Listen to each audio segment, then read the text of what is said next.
ಮಾಡಿಕೊಳ್ಳುವಂತ ನಮ್ಮೆಲ್ಲರ ಪ್ರೀತಿಯ ಶ್ರೀಯುತ ಬಸನಗೌಡ ಪಾಟೀಲ್ ಯತ್ನಾಳ್ ಸರ್ ಅವರಿಂದ ಅಬ್ಬರದ ಭಾಷಣ.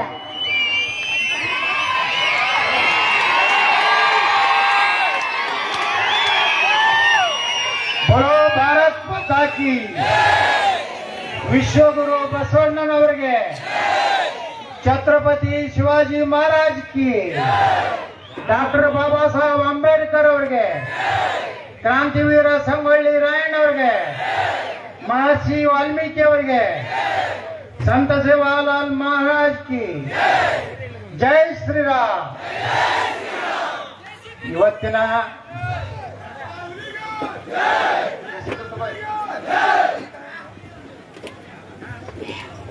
ಶ್ರೀ ಜಗಜ್ಯೋತಿ ವಿಶ್ವಗುರು ಬಸವಣ್ಣವರ ಅಶ್ವಾರೂಢ ಕಂಚಿನ ಪುತ್ಥಳಿ ಅನಾವರಣ ಕಾರ್ಯಕ್ರಮದ ಅಧ್ಯಕ್ಷತೆಯನ್ನು ವಹಿಸಿದಂತ ಈ ಊರಿನ ಹಿರಿಯರಾವು ಪೂಜ್ಯರಾದಂಥ ಶ್ರೀ ಬಸಲಿಂಗಯ್ಯ ಪೂಜಾರರಲ್ಲಿ ನಮಸ್ಕರಿಸಿ, ಇಂದಿನ ಕಾರ್ಯಕ್ರಮದಲ್ಲಿ ಈಗಾಗಲೇ ಮಾತನಾಡಿದಂಥ ನಮ್ಮ ಆತ್ಮೀಯರಾದಂಥ ರಾಜ್ಯಸಭೆಯ ಸದಸ್ಯರು ಆದಂಥ ಶ್ರೀ ಹಿರಣ್ಣ ಕಡಾಡಿ ಅವರೇ, ನಮ್ಮ ಪಂಚಮಸಾಲಿ ಸಮುದಾಯದ ಬೆಳಗಾವಿ ಜಿಲ್ಲಾ ಅಧ್ಯಕ್ಷರಾದಂಥ ನಿಂಗಪ್ಪಣ್ಣ ಪಿರೋಜಿ ಅವರೇ, ಮತ್ತೆ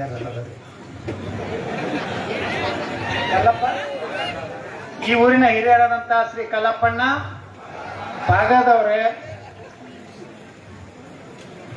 ರೈತುಗಳು ಕಡಿಮೆ ಹಾಕಿರಲ್ಲ, ಅಲ್ಲಿಂದ ಆ ಊರಿನ ದುಂಡಪ್ಪಣ್ಣ ತೆಳಗಡೆ ಅವರೇ, ಗ್ರಾಮ ಪಂಚಾಯತಿಯ ಸದಸ್ಯರಾದಂಥ ಶ್ರೀ ಬಸವರಾಜ್ ತೆಳಗಡೆ ಅವರೇ, ಮತ್ತೆ ಯಾರಾದ್ರಿ ಎಲ್ಲರ ನಮ್ಮ ಎಲ್ಲ ವಿಶೇಷವಾಗಿ ಬಜರಂಗದಳ, ರಾಮ ಸೇನೆ ಎಲ್ಲ ನನ್ನ ಕಾರ್ಯಕರ್ತ ಬಂಧು ಭಗಿನಿಯರು ಮತ್ತು ಗ್ರಾಮದ ಮತ್ತು ಸುತ್ತಮುತ್ತಲಿನ ಗ್ರಾಮದಿಂದ ಬಂದಂತ ಎಲ್ಲ ನನ್ನ ಹಿರಿಯರೇ, ಅಣ್ಣ ತಮ್ಮಂದ್ರೆ, ತಾಯಂದ್ರೆ, ಮುದ್ದು ಮಕ್ಕಳೇ, ಈಗಾಗಲೇ ಈರಪ್ಪಣ್ಣವ್ರು ಮಾತನಾಡಿದ್ದಾರೆ. ವಿಶ್ವಗುರು ಬಸವಣ್ಣವರನ್ನ 900 ವರ್ಷಗಳ ನಂತರನೂ ಸಹ ನಾವು ಸ್ಮರಣೆ ಮಾಡ್ಕೋತಾ ಇದ್ದೀವಿ. ಸಂಗೊಳ್ಳಿ ರಾಯಣ್ಣ ವೀರಣ್ಣ, ನಮ್ಮ ವೀರರಾಣಿ ಕಿತ್ತೂರು ಚೆನ್ನಮ್ಮನವರು, ಡಾಕ್ಟರ್ ಬಾಬಾ ಸಾಹೇಬ್ ಅಂಬೇಡ್ಕರ್ ಅವರು, ಛತ್ರಪತಿ ಶಿವಾಜಿ ಮಹಾರಾಜರು, ಮಹರ್ಷಿ ವಾಲ್ಮೀಕಿ ಅವರು, ನೋಡಿ ಎಲ್ಲಾರನ್ನು ಇವತ್ತು ನಾವು ಪ್ರತಿ ಹಳ್ಳಿಯಲ್ಲಿ ಇವತ್ತು ನಮ್ಮೆಲ್ಲ ಜನ, ಅದಕ್ಕೇನು ಜಾತಿ ಮತ ಯಾವುದಕ್ಕೂ ಇಲ್ಲ. ಬಸವಣ್ಣವ್ರು ಬಂದ್ರೆ ಎಲ್ಲಾ ಸಮುದಾಯರು ಕೂಡ್ತಾರೆ, ಸಂಗೊಳ್ಳಿ ರಾಯಣ್ಣ ಬಂದ್ರೆ ಎಲ್ಲರೂ ಬಂದಿರ್ತಾರೆ, ಮಹರ್ಷಿ ವಾಲ್ಮೀಕರು ಬಂದ್ರೆ ಎಲ್ಲಾ ಸಮುದಾಯದವ್ರು ಕೂಡಿ ಮಾಡ್ತೀವಿ. ಡಾಕ್ಟರ್ ಬಾಬಾ ಸಾಹೇಬ್ ಅಂಬೇಡ್ಕರ್ ಅವರ ಕಾರ್ಯಕ್ರಮ ಇವತ್ತೆಲ್ಲ ಕಡೆನೂ ಎಲ್ಲರೂ ಕೂಡಿ ಮಾಡ್ತಾ ಇದ್ದೀವಿ. ಇದಕ್ಕೆಲ್ಲ ಮೂಲ ಕಾರಣ ನಮ್ಮ ಪೂಜ್ಯರು ಹಿರಿಯರು ಸಾವಿರಾರು ವರ್ಷಗಳಿಂದ ಸಮುದಾಯದಲ್ಲಿ ಏನು ಕ್ರಾಂತಿ ಮಾಡಿದ್ರು, ಸಮಾನತೆಗಾಗಿ, ನಮ್ಮ ಹೆಣ್ಣು ಮಕ್ಕಳಿಗೆ ಸಮಾನ ಹಕ್ಕು ಕೊಡೋದ್ರ ಸಲುವಾಗಿ, ಅಸ್ಪೃಶ್ಯತೆಯ ನಿವಾರಣೆಗಾಗಿ, ಜಾತಿಗಳ ನಡುವಿನ ಕಲಹವನ್ನ ಬಿಟ್ಟು ನಾವೆಲ್ಲರೂ ಒಂದಾಗುವಂತ ಕಾಲ ಇವತ್ತು ರಾಜ್ಯದಲ್ಲಿ ಬಂದಿದೆ. ಇವತ್ತು ನೀವೆಲ್ಲ ನೋಡ್ತಾ ಇದ್ದೀರಿ, ಯಾವ ಹಳ್ಳಿಯಲ್ಲಿಯೂ ಸಹಿತ ಇವತ್ತು ಬಸವಣ್ಣವರ ಮೂರ್ತಿ ಕೊಡಿಸೋದಾಗ್ಲಿ, ಅನೇಕ ಕಡೆ ನಾವು ಶಿವಾಜಿ ಮಹಾರಾಜರ ಮೂರ್ತಿ ಉದ್ಘಾಟನೆಗೆ ಹೋಗ್ತೀವಿ, ಸಂಗೊಳ್ಳಿ ರಾಯಣ್ಣರ ಮೂರ್ತಿ ಉದ್ಘಾಟನೆಗೆ ಹೋಗ್ತೀವಿ, ಬಾಬಾ ಸಾಹೇಬ್ ಅಂಬೇಡ್ಕರ್ ಅವರ ಮೂರ್ತಿಗೆ ಉದ್ಘಾಟನೆಗೆ ಹೋಗ್ತೀವಿ.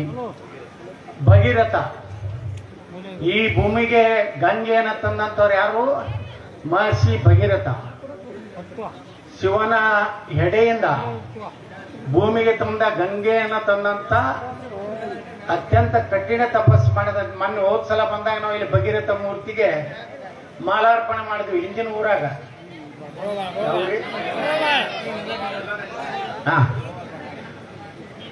ಇವ್ರು ಎಲ್ಲಾರನ್ನೂ ನಾವು ಪೂಜೆ ಮಾಡ್ತೀವಿ. ಅವ್ರಿಗೇನು ಜಾತಿ ಐತನ್? ಜಾತಿದಿಂದ ಯಾರೂ ಇಲ್ಲ, ನಾವು ಜಾತಿ ಮಾಡ್ಕೊಂಡಿದ್ದೀವಿ. ಆದ್ರೆ ಈ ಎಲ್ಲಾ ಜಾತಿಗಳು ಇವತ್ತು ಕೂಡಬೇಕಾದಂತ ಕಾಲ ಬಂದದ. ಮೊದಲೇ ಸನಾತನ ಧರ್ಮ ಉಳಿದ್ರೆ ಸಮಸ್ತ ಎಲ್ಲ ರಾಷ್ಟ್ರ ಪುರುಷರು ಉಳಿಲಿಕ್ಕೆ ಸಾಧ್ಯ, ಅವ್ರ ಮೂರ್ತಿ ಉಳಿತಾರೆ. ನಾವೇನಾರೇ ಜಾತಿ ಜಾತಿಯಿಂದ ಒಡೆದು ಹೋಗ್ಬಿಟ್ರೆ, ಸನಾತನ ಹಿಂದೂ ಧರ್ಮ ಒಡೆದು ಹೋಗ್ಬಿಟ್ರೆ, ನಮ್ಮ ದೇಶದ ಧರ್ಮ ಒಮ್ಮೆ ನಾಶ ಆಯ್ತಂದ್ರೆ ನಮ್ಮ ಸಂವಿಧಾನ ಉಳಿದಿಲ್ಲ, ನಮ್ಮ ದೇಶ ಉಳಿದಿಲ್ಲ.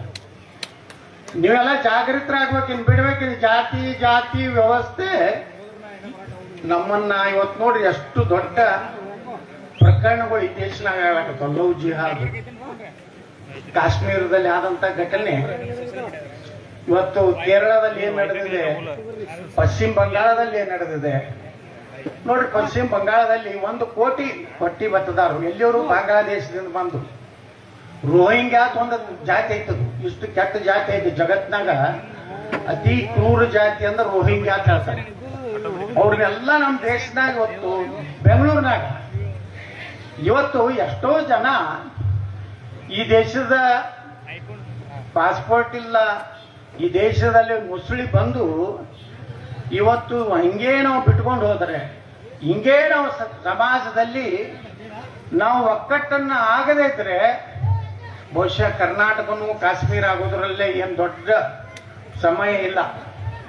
ನಾವು ಜಾಗೃತಿ ಆಗ್ಬೇಕಾಗಿತ್ತು. ಇವತ್ತು ಜಾಗೃತಿ ಆಗಿದ್ದ ಅಂತೇಳೇನೆ ಇವತ್ತು ನೋಡಿ ನಾವು ಬರುವಂತ ಕಾರ್ಯಕ್ರಮದಲ್ಲಿ ಇಲ್ಲಿ 4-5 ಸಾವಿರ ಜನ ಸೇರ್ಯಾರ.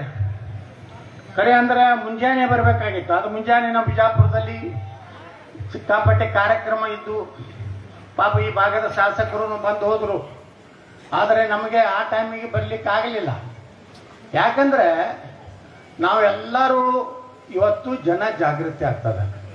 ಅದರಲ್ಲಿ ವಿಶೇಷವಾಗಿ ನಮ್ಮ ಯುವಕರು ಅವ್ರಿಗೆ ಗುರ್ತಾಗ್ತದೆ ಜಗತ್ನಾಗ ಏನ್ ನಡೆದದೆ, ಹೆಂಗ ವರ್ಲ್ಡ್ ವಾರ್ ನಡೆದಂಗೆ ನಡೆದೈತೆ. ಆದ್ರೆ ನಮ್ಮ ದೇಶಕ್ಕೇನೂ ಆಗಲಾಗೈತಿ. ನಾವು ಆರಾಮದೀವಿ, ಸುರಕ್ಷಿತ. ಅಮೇರಿಕಾದವ್ರು ಬಂದು ಇಲ್ಲಿ ಬಾಂಬ್ ಹಾಕ್ತಾರ, ಇಸ್ರೇಲ್ದವ್ರು ಬಂದು ಇರಾನ್ದಾಗ ಹೋಗಿತ್ತಾರ, ದುಬೈದಾಗ ಹೋಗಿತ್ತಾರ, ಪಾಕಿಸ್ತಾನದಾಗೂ ಇನ್ ಮ್ಯಾಗ ಹೋಗ್ಯಾರ ಅದಾರ. ಯಾಕಂದ್ರ ಈ ದೇಶ ಇವತ್ತು ನೆಮ್ಮದಿ ಶಾಂತಿಯಿಂದ ಯಾಕೈತಪ್ಪ ಅಂದ್ರ ನಮ್ಮಲ್ಲಿ ಹಿಂದೂಗಳ ಸಂಖ್ಯೆ ಹೆಚ್ಚೈತೆ ಅಂತ ಶಾಂತಿ ಇದೆ. ಜಗತ್ನಾಗ ಯಾರು ಇಲ್ಲಿಯವ್ರು ಅದಾರಲ್ಲ ಅಶಾಂತಿ ಮೂಡೋರು, ಅವ್ರು ಯಾವ ದೇಶನಾಗ ಅದಾರ, ಯಾವ ದೇಶನಾಗೂ ನೆಮ್ಮದಿ ಇಲ್ಲ. ಇಲ್ಲಿ ಕಂಟ್ರೋಲ್ ಯಾಕೈತಂದ್ರ ಒಂದು ನರೇಂದ್ರ ಮೋದಿಯವರು ಕಾರಣ, ಒಂದು ಯೋಗಿ ಆದಿತ್ಯನಾಥರು ಕಾರಣ. ಕರ್ನಾಟಕದಾಗ ಇವತ್ತ ಎಲ್ಲಿ ಹೋದಲ್ಲಿ JCB ಹವಾ ಭಾಳ ಐತಿ. ಯಾಕೆ JCB ಹವಾ ಐತಪ್ಪ ಅಂದ್ರ ಇಂಥವಪ್ಪ ಬರ್ಬೇಕಾಗೈತೆ ಅವ್ರಿಗೆ. ಈ ನಾಟಕ ಮಾಡೋ ರಾಜಕಾರಣಿಗಳು ನೋಡಿಬಿಟ್ಟಾರ, ಸಾಕಾಗೈತಿ.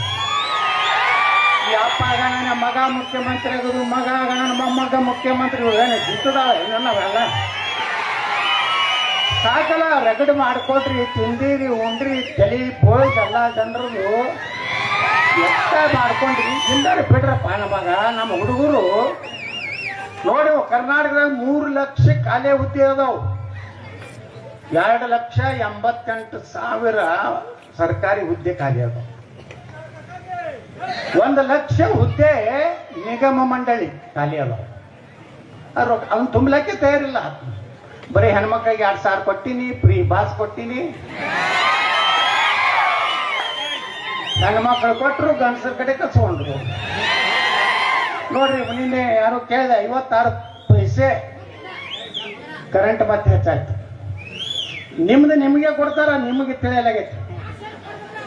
ಯಾಕಂದ್ರ ನಾ ಹೇಳುವುದು ಒಂದು ಪಂಚ ತತ್ವಗಳು ಈ ರಾಜ್ಯಕ್ಕೆ ಬೇಕಾಗ್ಯಾವ. ಬಸವಣ್ಣವ್ರು ಏನ್ ಹೇಳ್ಯಾರ, ಕಾಯಕವೇ ಕೈಲಾಸ, ಕೈ ಕೆಸರಾದರೆ ಬಾಯಿ ಮೊಸರು. ಎಟ್ ಅರ್ಥ ಐತಿ ನೋಡಿದ್ರ ಒಳಗೆ. ಕಾಯಕವೇ ಕೈಲಾಸ ಅಂದ್ರೇನು, ಜನರಿಗೆ ನೀರಾವರಿ ಮಾಡಬೇಕು, ಸರಿಯಾಗಿ 10 ತಾಸು ಕರೆಂಟ್ ಕೊಡಬೇಕು. ಅವ್ರು ದುಡಿಲಕ್ಕೆ ತಯಾರದಾರ, ಅದನ್ನು ಮಾಡೋದಿಲ್ಲ. 2,000 ರೂಪಾಯಿ ಕೊಟ್ಟಾರೇನು, ನೀವು ತಗೊಂಡಿರೇನು? ಕೈ ಕೆಸರಾದರೆ ಬಾಯಿ ಮೊಸರು. ದುಡಿದು ತಿನ್ರ ತಯಾರ ಬಸವಣ್ಣವ್ರು. ಪುಕ್ಷಟ್ ತಿನ್ಬೇಡ್ರು, ದುಡಿದು ತಿನ್ರಿ. ದುಡಿದು ಬೇಕಾದ್ರೆ ಏನ್ ಮಾಡ್ಬೇಕು ಸರ್ಕಾರ? ನೀರಾವರಿ ಯೋಜನೆಗಳನ್ನು ಮಾಡ್ಬೇಕು. ಇವತ್ತು ಕೃಷ್ಣಾ ನದಿ ಮ್ಯಾಗ ಸುಮಾರು 10 ಲಕ್ಷ ಎಕರೆ ಇನ್ನ ನೀರಾವರಿ ಆಗ್ತದೆ. ನಮ್ಮನ್ನೇ ಹೇಳಿದ ಮುಖ್ಯಮಂತ್ರಿ ಸಿದ್ದರಾಮಯ್ಯನವ್ರಿಗೆ, ನೀವು ಗ್ಯಾರಂಟಿ ಕೊಡ್ರಿ, ಯಾರ ಕಡು ಬಡ್ರು ಅದಾರ, ಯಾರು ಕಠಿಣ ಪರಿಸ್ಥಿತಿ ಅದ ಅಂತ ಬಡವ್ರಿಗೆ ಕೊಡ್ರಿ, ಅದೇನು ತಪ್ಪಿಲ್ಲ. ಆದ್ರೆ ಈ ರಾಜ್ಯದಲ್ಲಿ ನಮ್ಮ ರೈತರಿಗೆ ಕೃಷ್ಣಾ ಉತ್ತರ ಕರ್ನಾಟಕ ಅಭಿವೃದ್ಧಿ ಆಗ್ಬೇಕಾದ್ರೆ 1,16,000 ಕೋಟಿ ರೂಪಾಯಿ ಸಾಲ ತೆಗಿಲಕತ್ತೀರಿ. ಎದಕ್ಕೆ ತೆಗಿಲಕತ್ತೀರಿ? ಗ್ಯಾರಂಟಿದು 65ರಿಂದ 70,000 ಕೋಟಿ ಸರ್ಕಾರಿ ನೌಕರದಾರ ಪಗಾರ ಮಾಡ್ಲಿಕ್ಕೆ ರೊಕ್ಕ ತೆಗಿಲಕತ್ತಾರ ಸಾಲ. ಮತ್ತೇನು ನಿಮ್ಗೇನು ಬೇರೆ ಸ್ಕೀಮ್ ತರೋದಕ್ಕಲ್ಲ. ನಿಮಗೆ 8 ಲಕ್ಷ ಕೋಟಿ ಆಗೈತಿ ಈಗ ಸಾಲ ಕರ್ನಾಟಕ ಮ್ಯಾಗ. ನೀವೇನತ್ತೀರಿ ಬಿಡ್ರಿ, ಸರ್ಕಾರಕ್ಕಾಗೈತೆ, ನಮ್ಗೇನು ಆಗ್ತದೆ. ಮುಂದೆ ನಿಮ್ಮ ಹೊಲದ ಉತ್ತಾರೆ ಮ್ಯಾಗ ಭುಜ ಕೂತ ಮ್ಯಾಗ ಹಚ್ಚಿರಿ, ಯಪ್ಪ ಇದು ನಮಗೆ ಮಾಡಬೇಕು. ನಾ ಸಿದ್ದರಾಮಯ್ಯ ಮಾನ್ಯ ಮುಖ್ಯಮಂತ್ರಿಗಳಿಗೆ ವಿನಂತಿ ಮಾಡ್ಕೊಂಡೆ, 1,16,000 ಕೋಟಿ ತೆಗೆದಿರಲ್ಲ, ತೆಗೀರಿ. ಆದ್ರೆ ಇನ್ನೂ 1 ಲಕ್ಷ ಕೋಟಿ ರೂಪಾಯಿ ತೆಗೀದೇ ಒಂದು ಜಾವಿಗೆ ತೆಗೆದು ಬಿಡ್ರಿ. ತೆಗೆದು ಆ ನೀರಾವರಿ ಏನೈತ್ಲ ಕೃಷ್ಣಾಂತ ಎಷ್ಟು ಬೇಕು, 50ರಿಂದ 60,000 ಕೋಟಿ ರೂಪಾಯಿ ಭೂಮಿ ಕಳ್ಕೊಂಡ ರೈತರಿಗೆ ಕೊಡಬೇಕು. ಇವ್ರು ಏನು ಘೋಷಣೆ ಮಾಡ್ಯಾರ? 30 ಲಕ್ಷ ರೂಪಾಯಿ ಒಣ ಬೇಸಾಯ, 40 ಲಕ್ಷ ರೂಪಾಯಿ ನೀರಾವರಿ ಇದ್ವಾರಿ. ಈಗ ಅಂತ ರೈತರಿಗೆ ಒಮ್ಮೆ ಕೊಟ್ಟು ಬಿಟ್ರೆ, ಒಂದೇ ದಿವಸ ಅವ್ರ ಖಾತೆಗೆ ಹಾಕಿಬಿಟ್ರ ಆ ರೈತ ಎಲ್ಲರೂ ಬೇರೆ ಕಡೆ ಜಮೀನು ತಗೋತಾನ ಅಂತ ಜೀವನ. ಅದನ್ನೂ ಇಲ್ಲ, 3 ವರ್ಷ ಕೊಡೋರತ್ತ. ಇಟ್ಟಿಟ್ಟು ಕೊಟ್ಟ ಅಂದ್ರೆ ಸತ್ಯನಾಶ ಹೋಗು ರೈತ. ಇನ್ನು ನೀರ ಸುಮಾರು 10 ಲಕ್ಷ ಎಕರೆಗಿಂತ ಹೆಚ್ಚು ಬರುವಂತ ನೀರಿಗೆ ಇವತ್ತ ಬರೇ ನೋಡ್ರಿ, ಅವತ್ತು ಲಾಲ್ ಬಹದ್ದೂರ್ ಶಾಸ್ತ್ರಿ ಅವರು ಆಲ್ಮಟ್ಟಿ ಡ್ಯಾಮ್ ಕಟ್ಟಾಗ ಒಟ್ಟೆ ಪ್ರಾಜೆಕ್ಟ್ ಕಾಸ್ಟ್ ಎಷ್ಟಿತ್ತು? 1,000 ಕೋಟಿ ಇತ್ತು. 63-64. ಈಗಾಗಲೇ 1.5 ಲಕ್ಷ ಕೋಟಿ ರೂಪಾಯಿ ಖರ್ಚು ಮಾಡ್ಯಾರ. ಇನ್ನ 1.5 ಲಕ್ಷ ಕೋಟಿ ರೂಪಾಯಿ ಬೇಕು. ಇದು ಒಮ್ಮೆ ಜಟ್ ಪಟ್ಟು 1-2 ವರ್ಷನಾಗ ಮುಗಿಸ್ಬಿಟ್ರಿ ಎಲ್ಲ ನೀರಾವರಿ ಬರ್ತಂದ್ರೆ ರೈತರು ತಾವೇ ಅನುಕೂಲಿಸ್ತಾಗ್ತಾರೆ. ನಿಮ್ಗೆ ಗ್ಯಾರಂಟಿ 10 ಕಿಲೋ ಅಕ್ಕಿ ಯಾವ ಮಗ್ಗು ಬೇಕಾಗೈತಿ? ನಿಮ್ಗೆ ನಿಮ್ಗೆ ಹೇಳ್ಯಾನ? ಇದು ಬಿಟ್ಟು ಮರ ಉತ್ತಾರೆ ಇದ್ದಿದ್ದು 25 ರೂಪಾಯಿ ಇದ್ದಿದ್ದು 100 ರೂಪಾಯಿ ಮಾಡ್ಯಾರ. ಯಾವ್ದ್ರಾಗ ಹಾಕ್ಯಾರ ಹೇಳ್ರಿ ಟ್ಯಾಕ್ಸ್? ಎಲ್ಲಾನು ಹಾಕ್ಯಾರ. ಆ ಕಡೆ ತೆಗೆದು ಈ ಕಡೆ ಕೊಡ್ತಾರೆ, ಈ ಕಡೆ ತೆಗೆದು ಆ ಕಡೆ ಕೊಡ್ತಾರೆ. ನಿಮಗೂ ಬರೀ 2,000 ರೂಪಾಯಿ ಕೂತ್ಕೊಂಡಿರ್ತೀರಿ. ಅದು ಪೂರ್ತಿ 12 ತಿಂಗಳು ಕೊಡುದಿಲ್ಲ, 1 ತಿಂಗಳು ಗಪ್ ಮಾಡ್ಯಾರ. ಮನೆ 5,000 ಕೋಟಿನೇ ಗಪ್ ಆಗೈತಿ. ಅಲ್ಲಿ ಯಾಕೆ ಸಿಗಲಕ್ಕೆ ತಯಾರಿಲ್ಲ? ವಿಧಾನಸಭೆಗಳು ಭಾಳ ಚರ್ಚೆ ಆಯ್ತು. ಅಂದ್ರೆ ನಾ ಯಾಕೆ ಹೇಳ್ತೀನಿ ಅಂದ್ರೆ, ಬಸವಣ್ಣವ್ರು ಹೇಳ್ದಂಗೆ ರೈತರಿಗೆ ನೀರು ಕೊಡ್ರಿ, ಕರೆಂಟ್ ಕೊಡ್ರಿ. ನಮ್ಮ ಹುಡುಗರು ಇಟ್ಟು ಕಲ್ತಾರೆ. ನೀವೆಲ್ಲ ಹಳ್ಳಿಯಾಗಿ ಎಷ್ಟು ಮಂದಿ ಪಾಪ ನಿಮ್ಮ ಮನಿ ಒತ್ತಿಟ್ಟು ಹೊಲದ ಮ್ಯಾಗ ಸಾಲ ಮಾಡಿ ಎಲ್ಲೋ ಕೈಗಾಡ ತಂದು ನಿಮ್ಮ ಮಕ್ಕಳಿಗೆ ಇಂಜಿನಿಯರಿಂಗ್ ಮಾಡಿರಿ. ಅವ್ರೇನೋ ಇದ್ರಾಗ KPSC ಒಳಗ ಸೆಲೆಕ್ಷನ್ ಆಗ್ಬೇಕತ್ತೇನೋ ಮಾಡಿರಿ. ನೇಮಕಾತಿನೇ ಆಗಲಾಗೈತಿ. ಎಲ್ಲ ಹುಡುಗರು ಲುಂಗಿ ಸುತ್ತಕೊಂಡು ಹಳ್ಳ್ಯಾಗ ಸುಮ್ಮ ಗಿಡದ ಕಟ್ಟಿ ಕೊಂಡ್ರಲಾಕತ್ತಾರ. ಅವ್ರಿಗೆ ಇನ್ಸಲ್ಟ್ ಆಗ್ತದ. ನಾ MBA ಕಲ್ತೀನಿ, ಹೊಲಕ್ಕೆ ಹೆಂಗೆ ಹೋಗುದು? ನಾನು ಇಂಜಿನಿಯರ್ ಕಲ್ತೀನಿ, ಹೊಲಕ್ಕೆ ಹೆಂಗೆ ಹೋಗುದು? ಆದ್ರೆ ಅವ್ರ ನೌಕರಿಯಲ್ಲಿ ಸಿಗ್ಬೇಕಲ್ಲ. 2,88,903 ಸರ್ಕಾರಿ ಹುದ್ದೆ ಕಾಲ ತುಂಬಲಾಕ್ ತಯಾರಿಲ್ಲ. ಇವತ್ತು ನೋಡ್ರಿ, ಧಾರವಾಡದಾಗ ಹುಡುಗರು ಸ್ಟ್ರೈಕ್ ಮಾಡಿದ್ರೆ ಅವ್ರನ್ನೆಲ್ಲ ಕೇಸ್ ಹಾಕಿ ಬಾಂಡ್ ಬರ್ಸ್ಕೊಂಡು ಇನಾಮಕ್ಕೆ ಹೋರಾಟ ಮಾಡಿದ್ರೆ ನಿಮ್ಗೆ ಒಳಗೆ ಹಾಕ್ತಾರೆ. 3 ಲಕ್ಷ ಹುಡುಗರಿಗೆ ನೌಕರಿ ಹಾಕ್ತಂದ್ರೆ ಇವ್ರ ಮುಂದೆ ಯಾಕೆ 1,000-2,000 ರೂಪಾಯಿ ಬಿಕ್ಕಿ ಬಿಡ್ಬೇಕ್ರಿ? ಆ ಗ್ರಾಜ್ಯುಯೇಟ್ ಹೋದವ್ರಿಗೆ 2,000 ರೂಪಾಯಿ ಕೊಡ್ತೀನಿ ಅಂದ್ರೆ 2,000 ರೂಪಾಯಿ ಹೌದಲ್ರಿ? 2,000 3,000 3,000. ಡಿಗ್ರಿ ಆದವ್ರಿಗೆ 4,000. ಕೊಟ್ಟಲ್ಲ ಯಾರ್ಯಾರು ಕೊಟ್ಟಾರ ರೊಕ್ಕ? ಎಲ್ಲಿದ್ ಕೊಡ್ತಾರಿ? ಅದನ್ನೆಲ್ಲ ಕೊಡೋದು ಬಿಟ್ಟು ನೌಕರಿ ತಗೊಂಡ್ಬಿಟ್ರೆ ದುಡಿತಾರೆ. ಕೈ ಕೆಸರಾದ್ರೆ ಇಲ್ಲೇ ಐತಿ, ಅದನ್ನು ಮಾಡ್ಲಾಗ್ತಾ ಇಲ್ಲ. ಮತ್ತೆ ಬರೇ ಇದೇ ಲುಟಿ ಲುಟಿ ಲುಟಿ ಅಂದ್ರೆ ಬಸವಣ್ಣವ್ರ ಮೂರ್ತಿ ಎಲ್ಲ ಕೂಡಿಸಿರ್ತಾರೆ. ಬಸವಣ್ಣವ್ರು ಹೇಳಿದ್ರು ಒಂದೊಂದು ಜಾರಿ ಮಾಡೋದಲ್ಲ. ಸಾಂಸ್ಕೃತಿಕ ರಾಯಭಾರಿ ಅಂತ ಮಾಡ್ಯಾರ ಬಸವಣ್ಣನ. ಎಲ್ಲ ಕಡೆ ಫೋಟೋ ಹಾಕಂದಾರ. ಫೋಟೋ ಹಾಕಿದ್ರೆ ಊಟ ಸಿಗ್ತತ್ತಲ್ಲ ಬಸವಣ್ಣ. ಬಸವಣ್ಣ ಹೇಳಿದ ಸಿದ್ಧಾಂತಗಳನ್ನ ಜನರಿಗೆ ಹೋಗಿ ಮುಟ್ಸು. ರೊಕ್ಕ ತಿನ್ನೋದು ಬಿಟ್ರಪ್ಪ ರಾಜಕಾರಣ. ನಾ ಹೇಳಿದ ವಿಧಾನಸಭೆದೊಳಗ ವೀರಪ್ಪಣ್ಣ, ಈ ಪೊಲೀಸರದು ಬತ್ತು ನಮ್ಮ ಆರ್ ಅಶೋಕ್ ಒಂದು ಇದನ್ನ ತಂದಿದ್ರು, ಗಮನ ಸೆಳೀತದೆ. ಏನಂದ್ರೆ ಕರ್ನಾಟಕದಲ್ಲಿ ಕಾನೂನು ಸುವ್ಯವಸ್ಥೆ ಹದಗೆಟ್ಟಿದೆ, ಇದಕ್ಕೆ ಪೊಲೀಸರು ಕಾರಣ ಅಂತ. ನಾ ಹೇಳಿದೆ ಎದ್ದು, ಪೊಲೀಸರು ಏನು ಕಾರಣ ಇಲ್ಲ. ನೀವು ಎಲ್ಲೇನು ಕೂತಿರ್ಲಿ 224 ಮಂದಿ ಮಹಾನುಭಾವಗಳು. ನೀವು ಆ ಪೊಲೀಸ್ ಕಡೆ ರೊಕ್ಕ ತಿನ್ನೋದು ಬಿಟ್ಟು ತಾನೇ ಸುಧಾರಣೆ ಒಬ್ಬ PSI ಬರ್ಬೇಕಾದ್ರೆ ಅಲ್ಲಿ ನಿಲವ ಚಲೋ ಆಗ್ತಾವ. ಅವ 5 ಕೊಡ್ತೇನೆ ಅಂದಾನ, ನೀ 6 ಕೊಡ್ತಿದ್ರೆ ನಿನಗೆ ಲೆಟರ್ ಕೊಡು. ಮತ್ತೊಬ್ಬ ಬಂದು 7 ಕೊಡ್ತೀನಿ ಅಂತಾನ, ಮತ್ತೊಬ್ಬ 8 ಇರ್ತಾರೆ. ಮತ್ತೆ MLAಗಳು ಎಷ್ಟು ಕೆಲವೊಂದು ಮಂದಿ ಎಷ್ಟು ನಾಲಾಯಕರಾಗ್ಯಾರಂದ್ರೆ 7 ಕೊಟ್ಟು 1 ತಗೋತಾರೆ, ಅವನಿಗೊಂದು ಲೆಟರ್ ಕೊಡ್ತಾರೆ. 8 ಕೊಟ್ಟಂದ್ರೆ ಅವನಿಗೊಂದು ಲೆಟರ್ ಕೊಡ್ತಾರೆ. ಕಡೆಗೆ 10 ಯಾವ ಕೊಡ್ತಾನಲ್ಲ ಅವನಿಗೆ ಫೈನಲ್ ಲೆಟರ್ ಅಂತ ಕೊಡ್ತಾನೆ. ಮುಂದೆ 7, 8 ಕೊಟ್ಟಿರ್ತಾರಲ್ಲ ಪೊಲೀಸರು ಹೊಳ್ಳಿ ರೊಕ್ಕ ಕೊಡ್ಬೇಕಾ ಬೇಡ? ಪಾಪ ಅವ್ರು ಕೊಡುದೇ ಇಲ್ಲ. ಅವು ಒಳಗೆ ಇವು ಒಳಗೆ. ನಾ ಬೆಳಗಾವಿ ಅಧಿವೇಶನದಾಗ 2 ವರ್ಷದ ಪೊಲೀಸರು ಅಧಿಕಾರಿಗಳು 2 ವರ್ಷ ಇರ್ಬೇಕಪ್ಪ ಒಂದು ಪೊಲೀಸ್ ಸ್ಟೇಷನ್ದಾಗ. ಅವ ಪೊಲೀಸ್ ಸ್ಟೇಷನ್ ಒಬ್ಬ ಪೊಲೀಸ್ ಆಫೀಸರ್ ಬಂದ್ರೆ ಆ ಊರ ಪೊಲೀಸ್ ಸ್ಟೇಷನ್ ವ್ಯಾಪ್ತಿಯೊಳಗೆ ಯಾರು ಲಫಂಗರು ಅದಾರ, ಯಾರು ಒಳ್ಳೆಯವರು ಅದಾರ, ಯಾರು ಪಿಕ್ ಪಾಕೆಟ್ ಅದಾರ ಅವ್ರನ್ನ ಗುರ್ತಾಗ್ಬೇಕಲ್ಲ. 6 ತಿಂಗಳು ಗುರ್ತಾಗಿರ್ತದೆ. 8ನೇ ತಿಂಗಳು MLA ಫೋನ್ ಮಾಡ್ತಾನೆ, ನಿನ್ನ ಮುಗಿಲಾಕ ಬತ್ತಪ್ಪ 1 ವರ್ಷಕ್ಕೆ. ಮತ್ತೊಬ್ಬ 12 ಕೊಡ್ತಿಲ್ಲ ತಾನು, ಏನೈತಿ ಅವ ಮತ್ತೆ 12 ಕೊಡ್ತಾನೆ. ಅವ ಏನು ಮಾಡ್ತಾರಪ್ಪ ಪಾಪ ರೋಡ್ ಬ್ಯಾಂಕ್ ನಿಂತು ತ್ರಿಬಲ್ ಸೀಟ್ ಹೋಗ್ತಿರ್ತೀರ, ಏಯ್ ಸೈಡ್ ತಗೋ ಅಂತಾರೆ. ಆ ಥರ ಇಲ್ಲ, ಕಬ್ಬಿನ ಗಾಡಿ ಸೈಡ್ ತಗೋ, ಹಿಂದೆ ಲೈಟ್ ಇಲ್ಲ ಮುಂದೆ ಲೈಟ್ ಇಲ್ಲ. ನಿಮಗೆ ಹಿಂದೆ ಮುಂದೆ ಲೈಟ್ ಇದ್ರೆ ತಲೆ ಮ್ಯಾಗ ಲೈಟ್ ಇಲ್ಲ ತತ. ಭ್ರಷ್ಟಾಚಾರ. ನಾ ಅದಕ್ಕೆ ಹೇಳಿದೆ MLAಗಳು ನೀವು ರೊಕ್ಕ ತಿನ್ನೋದು ಬಿಡ್ರಲ್ಲ. ಎಲ್ಲಿವರೆಗೆ ಪೊಲೀಸ್ ಇಲಾಖೆ ರೊಕ್ಕ ತಿಂತೀರಿ, ಸಣ್ಣ ಸಣ್ಣ ಇಲಾಖೆಗೆ ರೊಕ್ಕ ತಿಂದ್ರೆ ಭ್ರಷ್ಟಾಚಾರ ಹೆಂಗೆ ಕಡಿಮೆ ಆಗ್ತತ್ರಿ? ಅದಕ್ಕೆಲ್ಲರೂ ಮೇಜ್ ಕೂತಿದ್ರು, ಬೈದು ಕೂತಿದ್ರು, ಏನಂದ್ರೆ ಕೂತಿದ್ರು, ಒಟ್ಟು ನಾ ಮಾತಾಡಿದ್ರೆ ಸಪೋರ್ಟ್ ಮಾಡಿದ್ರು. ಅದಕ್ಕೆ ನಾ ಹೇಳ್ತಾ ಇದ್ದೀನಿ ಬಂಧುಗಳೇ, ಈ ದೇಶ ಜಾಗೃತಿ ಆಗಿದೆ. ಈ ದೇಶದಲ್ಲಿ ಇವತ್ತು ಹಿಂದುತ್ವ ಎಲ್ಲ ಜಾತಿಗಳ ಮೀರಿ ಇವತ್ತು ಹಿಂದುತ್ವ ಬೆಳಿಲಾಕತ್ತದ. ಇವತ್ತು ಬಸವಣ್ಣವ್ರನ್ನು ಒಂದೇ ಸಮಾಜಕ್ಕೆ ನಿದ್ರಿಸಿಬಿಟ್ಟಿದ್ರು. ಲಿಂಗಾಯತರು, ಬಸವಣ್ಣವರು ಸ್ವಂತ ಅವರು ಜಾತಿ ಬ್ರಾಹ್ಮಣರು. ಸಮಾಜ ಸುಧಾರಣೆಗಾಗಿ ಲಿಂಗವನ್ನ ಪೂಜೆ ಮಾಡಿ ಲಿಂಗಾಯತರಾದರ ಹೊರತು ಅವರು ತಮ್ಮ ಜನರ ಮೇಲೆ ಏನು ಒಂದು ಸರ್ವದ ಏನು ನಮ್ಮ ಬಸವಣ್ಣವ್ರ ವಚನಗಳು ಎಷ್ಟು ಸರಳವಾಗಿ ಭಾಳ ಏನದ್ರಾಗ ಏನು ಹಿಂದಕ್ಕೆ ಸಂಸ್ಕೃತದ ನಮಗೆಲ್ಲ ತಿಳಿತಿದ್ದಿಲ್ಲ.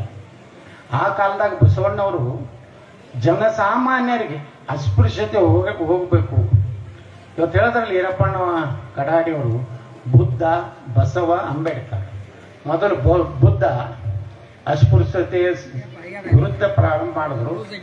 ಮುಂದೆ ಬಸವಣ್ಣವರು ಇವತ್ತು ನೋಡ್ರಿ, ಅನುಭವ ಮಂಟಪದಲ್ಲಿ ಮಹಿಳೆಯರಿಗೆ ಸಮಾನತೆ ಕೊಡಬೇಕಂತೇಳಿ ಅಕ್ಕಮಹಾದೇವಿ ಪರೀಕ್ಷೆ ಮಾಡ್ತಾರೆ ಎಲ್ಲರೂ. ಅಲ್ಲಂ ಪ್ರಭುಗಳು ಎಲ್ಲ 108 ಕ್ವಶನ್ ಕೇಳ್ತಾರೆ. ಅದಕ್ಕೆಲ್ಲ ಸಮರ್ಥವಾಗಿ ಇವತ್ತು ಅಕ್ಕಮಹಾದೇವಿ ಉತ್ತರ ಕೊಟ್ಟಿದ್ರಿಂದ ಅಕ್ಕಮಹಾದೇವನ ಸಹ ಏನು ಅನುಭವ ಮಂಟಪದಲ್ಲಿ ಒಬ್ಬ ಪ್ರಮುಖ ಶರಣೆಯಾಗಿ ಈ ಒಂದು ಇತಿಹಾಸವನ್ನ ನಾವೆಲ್ಲ ಓದಿದ್ವಿ. ಅದಕ್ಕೆ ಸಮಾನತೆ ಬರಬೇಕು. ನಾವು ಬಸವಣ್ಣವರ ವಿಚಾರಗಳು ಬರೇ ನಾವು ಮೂರ್ತಿ ಕೂಡಿಸಿದ್ರೆ ಆಗೋದಿಲ್ಲ. ಇವತ್ತು ನೋಡ್ರಿ, ನೀವು ಊರಾಗ ನಾ ಬೋರ್ಡ್ ನೋಡಿದೆ, 11,000 ಎಷ್ಟು ಮಂದಿ ಕೊಟ್ಟಾರೆ? 1,000 ಮಿನಿಮಮ್ ಕೊಟ್ಟಾರೆ ಇಲ್ಲಿ ಊರಾಗ. ಈ ಮೂರ್ತಿ ಆಯ್ತಲ್ಲ, ನಾಳೆ ನೀವು ಎಲೆಕ್ಷನ್ದಾಗ ಯಾರ್ದು ರೊಕ್ಕ ತಗೋಲಾರ್ದಾನೆ ನೀವೇ ಪಟ್ಟಿ ಹಾಕಿ ಒಬ್ಬ ಪ್ರಾಮಾಣಿಕ MLA ಕೊಟ್ಟು ಕಳ್ಸಿದ್ರಂದ್ರ ಏನಾಗ್ತತಿ? ಒಂದು ವಿಧಾನಸಭೆಯೊಳಗೆ ಇವತ್ತು ನೋಡ್ರಿ, ಮೋದಿಯವರು ಏನು ಅವ್ರಿಗೆ ಏನಿತ್ತು ಅಸ್ತಿತ್ವ? ಇವ್ ಟಾಟಾ ಬಿರ್ಲಾನಂತವ್ರು ಈ ದೇಶನಾಗ ಅದಾರ. ಆದ್ರೆ ಮೋದಿಯವ್ರನ್ನ ಇವತ್ತು ದೇಶದ ಜನ ರೊಕ್ಕದ ಮ್ಯಾಗ ಹಾಕಿ ಕಳ್ಸಿಲ್ಲ. ಇವತ್ತು ಯೋಗಿ ಆದಿತ್ಯನಾಥನ ರೊಕ್ಕದ ಮ್ಯಾಗ ಹಾಕಿ ಕಳ್ಸಿಲ್ಲ. ಬಹಳ ಮಂದಿ ಎಲ್ಲಾ ಪಕ್ಷದಾಗ ಪ್ರಾಮಾಣಿಕರದಾರ, ಒಂದೇ ಪಕ್ಷದ ಹೇಳುದಿಲ್ಲ. ಎಲ್ಲಾ ಪಕ್ಷದಾಗಿದ್ದವ್ರಿಗೆ ಏನಾಗೈತಿ? ಬಾಯಿ ಇಲ್ಲ, ಜನರ ಪರವಾಗಿ ಮಾತಾಡೋದಿಲ್ಲ. ಏನಾರು ಮಾಡ್ತಾರೇನು, ಏನಾರು ಬಿಡ್ತಾರೇನು? ಬಸನಗೌಡ ಬರ್ತಾನಂದ್ರೆ ನಾವು ಮುಂಜಾನೆ ಹರಾಯ್ಕು ಹೋಗುದು. ಅಲ್ಲಿಂದ ಬಸನಗೌಡ ಬರೋಕ್ಕಿಂತ ಮೊದಲೇ ಬಂದು ಹೋಗ್ತಾರೆ, ಬಂದು ಹೋದ ಮ್ಯಾಗರೆ ಬಂದು ಹೋಗ್ತಾರೆ. ಇವತ್ತೇನೋ ಈರಪ್ಪನವ್ರು ಕಟ್ಟಿಯಾಗಿ ಬಂದಾರ ಅಂದ್ರೆ ಅದೇ ಒಂದು ಧೈರ್ಯ ಅವ್ರದ್ದು. ನಾವು ಸಮಾಜದಲ್ಲಿರುವಂತ ಸತ್ಯ ಹೇಳ್ತೀವಿ. ಹಿಂದೆ ಪ್ರವಾಹ ಬಂದಿತ್ತು ಬೆಳಗಾವಿ ಜಿಲ್ಲಾದಾಗ. ಅವು ಬಂದಾಗ ನಾವು ಮಾತಾಡಿದೆ ಮೋದಿಯವ್ರಿಗೆ ಅಂದೆ, ಏನ್ರಿ ನಾವು ಇಟ್ಟು MP ಕಳಿಸಿವು ಮತ್ತು ನೀವು ಏನೂ ನಮ್ಗೆ ಪರಿಹಾರ ಕೊಡಲ್ಲ. ಅವಾಗ ಒಂದು ನೋಟಿಸ್ ಕೊಟ್ಟರೆ ನನಗೆ. ನಾವು ಉತ್ತರ ಕೊಟ್ಟೆ, ನಾನು ತಪ್ಪು ಮಾತಾಡೀನಿ, ನಾನು ಮೋದಿಯವ್ರಿಗೆ ಬೈದೀನಿ, ಏನು ಅಮಿತ್ ಶಾ ಅವ್ರಿಗೆ ಬೈದೀನಿ, ಏನಿಲ್ಲ ಬೆಳಗಾವಿ ಜಿಲ್ಲಾದಾಗ ಮುಳುಗಡೆ ಆಗೈತಿ, ಗೋಕಾಕ್ ಊರಾಗ ನೀರು ಹೋಗ್ತಾವು, ಎಲ್ಲರೂ ಪರಿಹಾರದ ಬಗ್ಗೆ ಮಾತಾಡಿರ್ತೀವಿ. ಅದು ಮಾತಾಡಿದ ಮ್ಯಾಗ ಆಲ್ಮಟ್ಟಿಗೆ ಬಂದಿದ್ರು ಯಡಿಯೂರಪ್ಪ ಅವತ್ತು. ಅದೇ ನೋಟಿಸ್ ಕೊಡೋರು ಇದ್ರು ನನಗೆ. ಅವತ್ತು ಆಲ್ಮಟ್ಟಿ ಗಂಗಾ ಪೂಜಾಕ್ಕೆ ಬಂದಿದ್ರು. ರಾತ್ರಿ 7-7:30 ಬಂದರು. ನಾನು ಒಬ್ಬನೇ ಒಳಗೆ ಕರೆದು, ಯಾಕಪ್ಪ ಹಿಂಗೆ ಮಾತಾಡಿದೀಯ, ಮೇಲಿನವ್ರು ಭಯಂಕರ ಕೋಪ ಆಗಿದ್ದಾರೆ ನನ್ನ ಬಗ್ಗೆ, ಆಗಲೇ ಬಿಡ್ರಿ ಏನು ಜನರ ಸಲುವಾಗಿ ಮಾತಾಡಿನಿ, ಪರಿಹಾರ ಕೊಡ್ರಿ ಅಂದಿನಿ, ಏನೇನು ನಾನು ಬೇರೆ ಏನಾರು ಮಾತಾಡಿ ಇಲ್ಲಪ್ಪ ನಿನ್ನ ಮ್ಯಾಗ ಕಠಿಣ ಕ್ರಮ ಆಗ್ತದೆ, ಆಗಲೇ ಹಾಕ್ಬಿಟ್ರೆ ನನಗೆ ಎಟ್ಟಾರು ಇನ್ನು 3 ಸಲ ಹಾಕ್ಯಾರೆ, 4ನೇ ಸಲ ಹಾಕ್ತಾರೆ. ಈಗ ಮಾತಾಡ್ಕೊಂಡು ಕೂತಿದ್ದೀವಿ. ಅವ್ರು ಯಾರೋ ಅವರ PS ಇದ್ರು, ಅವರು ನಮ್ಮ ಬಿಜಾಪುರ DC ಇದ್ರು ಅವರು. ಇದು ಹಿಂಗೆ ಇಬ್ಬರು ಯಡಿಯೂರಪ್ಪ ನಾವು ಇಬ್ಬರೇ ಕೂತಿದ್ವಿ. ಅವ್ರು ಬಂದರು, ಸರ್ ಕೇಂದ್ರ ಸರ್ಕಾರ 1,500 ಕೋಟಿ ರೂಪಾಯಿ ಕರ್ನಾಟಕಕ್ಕೆ ರಿಲೀಸ್ ಆಯಿತು. ನಾ ಹೇಳ್ಬಿಟ್ಟು ಯಡಿಯೂರಪ್ಪಗ, ನಾ ಮಾತಾಡಿದ್ದಕ್ಕೆ ಬಂದೈತಿ, ನೀವು ಮಾತಾಡಿಲ್ಲ, ನಾ ಮಾತಾಡೀನಿ, ನನ್ನಿಂದ 1,500 ಕೋಟಿ ಬಂದೈತಿ, ಆ್ಯಕ್ಷನ್ ತಗೊಳತ್ತಂತ. ಮರುದಿವ್ಸ ನನಗೆ ಚೌಕಾಸಿ ನೋಟಿಸ್, ಅವತ್ತೇ ಬಂದಿತ್ತು ಸಂಜೆ ಮುಂದೆ. ಒಂದು ಉತ್ತರ ಕೊಟ್ಟೆ, ಮಾಫಿ ಆಯಿತು. ಅಂದ್ರೆ ಸತ್ಯ ಜನರ ಸಲುವಾಗಿ ನಾವು ಮಾತಾಡಿದ್ರೆ ಏನು ತಪ್ಪಿಲ್ಲ. ನಾವು ಇದಕ್ಕೆ MLAಗಳು IPL ಟಿಕೆಟ್ ಸಲುವಾಗಿ ಮಾತಾಡ್ಬೇಕಾ? ನಾನು ಹೆಂಡ್ರ ಮಕ್ಕಳಿಗೆ 4 ಟಿಕೆಟ್ ಬೇಕ್ರಿ, ಭಾಳ ಅಪಮಾನ ಆಗತೈತಿ. MLAಗಳ ಕೆಲಸ ಅನ್ನೋದು. ನಾವು ಮಾತಾಡಬೇಕು ನಿರುದ್ಯೋಗ ಯುವಕರ ಬಗ್ಗೆ, ನಾವು ಮಾತಾಡಬೇಕು ನೀರಾವರಿ ಬಗ್ಗೆ, ನಾವು ಮಾತಾಡಬೇಕು ಹೆಣ್ಮಕ್ಳಿಗೆ. ಇವತ್ತು ರಿಸರ್ವೇಶನ್ ನೋಡ್ರಿ, 300 ಮಂದಿ ಹೆಣ್ಮಕ್ಳು MP ಆಗಿ ಹೋಗ್ತಿದ್ರು, ಬಾಯಿಗೆ ಮಣ್ಣು ಹಾಕಿದ್ರು. ಇಲ್ಲೇಟು ಕರ್ನಾಟಕದಾಗ 224 ಅಂದ್ರೆ 315 ಏನೋ MLA ಆಗ್ತಿದ್ರು. 224 ಮ್ಯಾಗಿನೂ ಎಲ್ಲ ನಮ್ಮ ಹೆಣ್ಮಕ್ಳು MLA ಆಗ್ತಿದ್ರು. ಅದು ಮಾಡಿಸ್ಬಾರ್ದು ಅಂತ ಹೇಳಿ ಇವತ್ತು ಹೆಣ್ಮಕ್ಳಿಗೆ ರಿಸರ್ವೇಶನ್ ನೋಡ್ರಿ, ಸಂವಿಧಾನದಾಗ ಅವಕಾಶ ಸಿಕ್ಕಿತ್ತು. ಇವತ್ತು ಸುಮ್ಮನೆ ವಿರೋಧ ಮಾಡಿ ಇವತ್ತು ಹೆಣ್ಮಕ್ಳ ಸಮಾನತೆ ಬಗ್ಗೆ ಎಲ್ಲರೂ ಮಾತಾಡ್ತಾರೆ. ಆದ್ರೆ ಅವರು ವಿಧಾನಸಭಾ ಲೋಕಸಭಾದಾಗ ಹೋದ್ರೆ ಸಮಾನತೆ ಆಗೋದಲ್ಲ. ಬರೀ ಗ್ರಾಮ ಪಂಚಾಯತಿಗೆ ನೋಡ್ರಿ, ಅದು ಗ್ರಾಮ ಪಂಚಾಯತಿ ಎಟ್ಟಾಗಿ ಇರ್ಬೇಕಂತ, ಆದ್ರೆ MP MLA ಇರಬಾರ್ದತ್ತ. ಹೆಂಗೆ ದಿಲ್ಲಿ ರಾಜಕಾರಣ ಹೆಂಗೈತೆ ನೋಡ್ರಿ. ಇಲ್ಲಿ ಗ್ರಾಮ ಪಂಚಾಯತಿಗೆ ಕಂಪಲ್ಸರಿ, ಜಿಲ್ಲಾ ಪಂಚಾಯತಿಗೆ ಕಂಪಲ್ಸರಿ, ಪಟ್ಟಣ ಪಂಚಾಯತಿಗೆ ಮಹಿಳಾ ಮೀಸಲಾತಿ. ಅದು ವಿಧಾನಸಭೆ ಲೋಕಸಭೆಗೆ ಹಾಕಿಲ್ಲ. ಅದನ್ನು ಮಾಡ್ಲಕ್ಕೆ ಹೋದ್ರೆ ಇವತ್ತು ಅದನ್ನು ಬಾಯಿಗೆ ಮಣ್ಣು ಹಾಕೋದು. ಅದಕ್ಕೆ ಕಾರಣ ಏನಂದ್ರೆ, ಇದು ಎಲ್ಲ ನ್ಯಾಯಯುತವಾಗಿ ನಾವು ವಿಧಾನಸಭೆಯಲ್ಲಿ ಚರ್ಚೆ ಆಗೋದಿಲ್ಲ.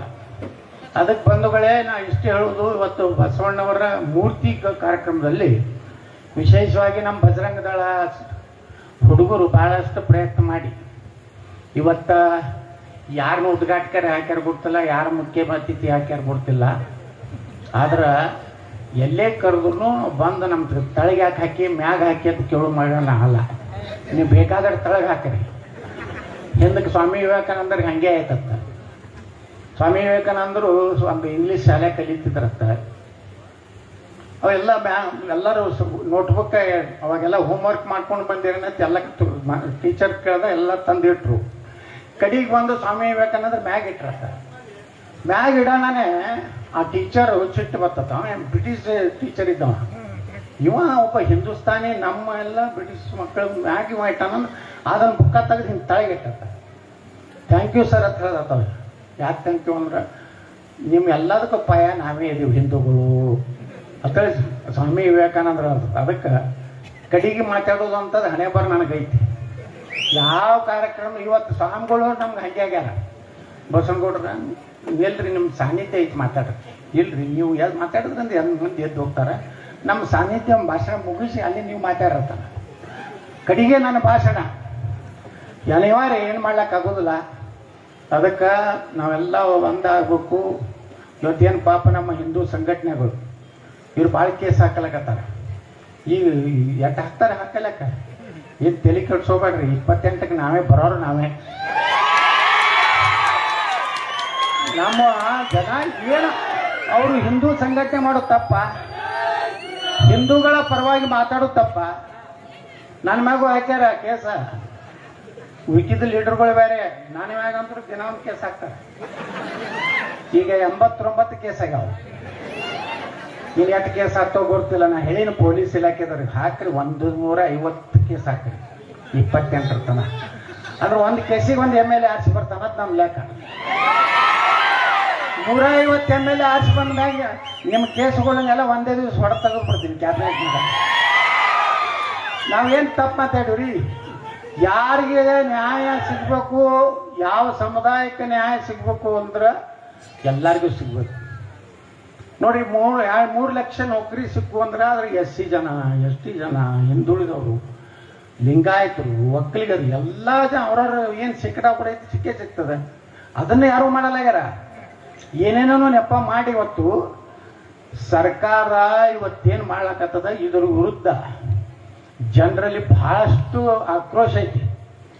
ಆದ್ರೆ ಅದು ಎಕಡೆ ಹೆಂಗೆ ತಿರುಗ್ತದೋ ಗೊತ್ತಿಲ್ಲ.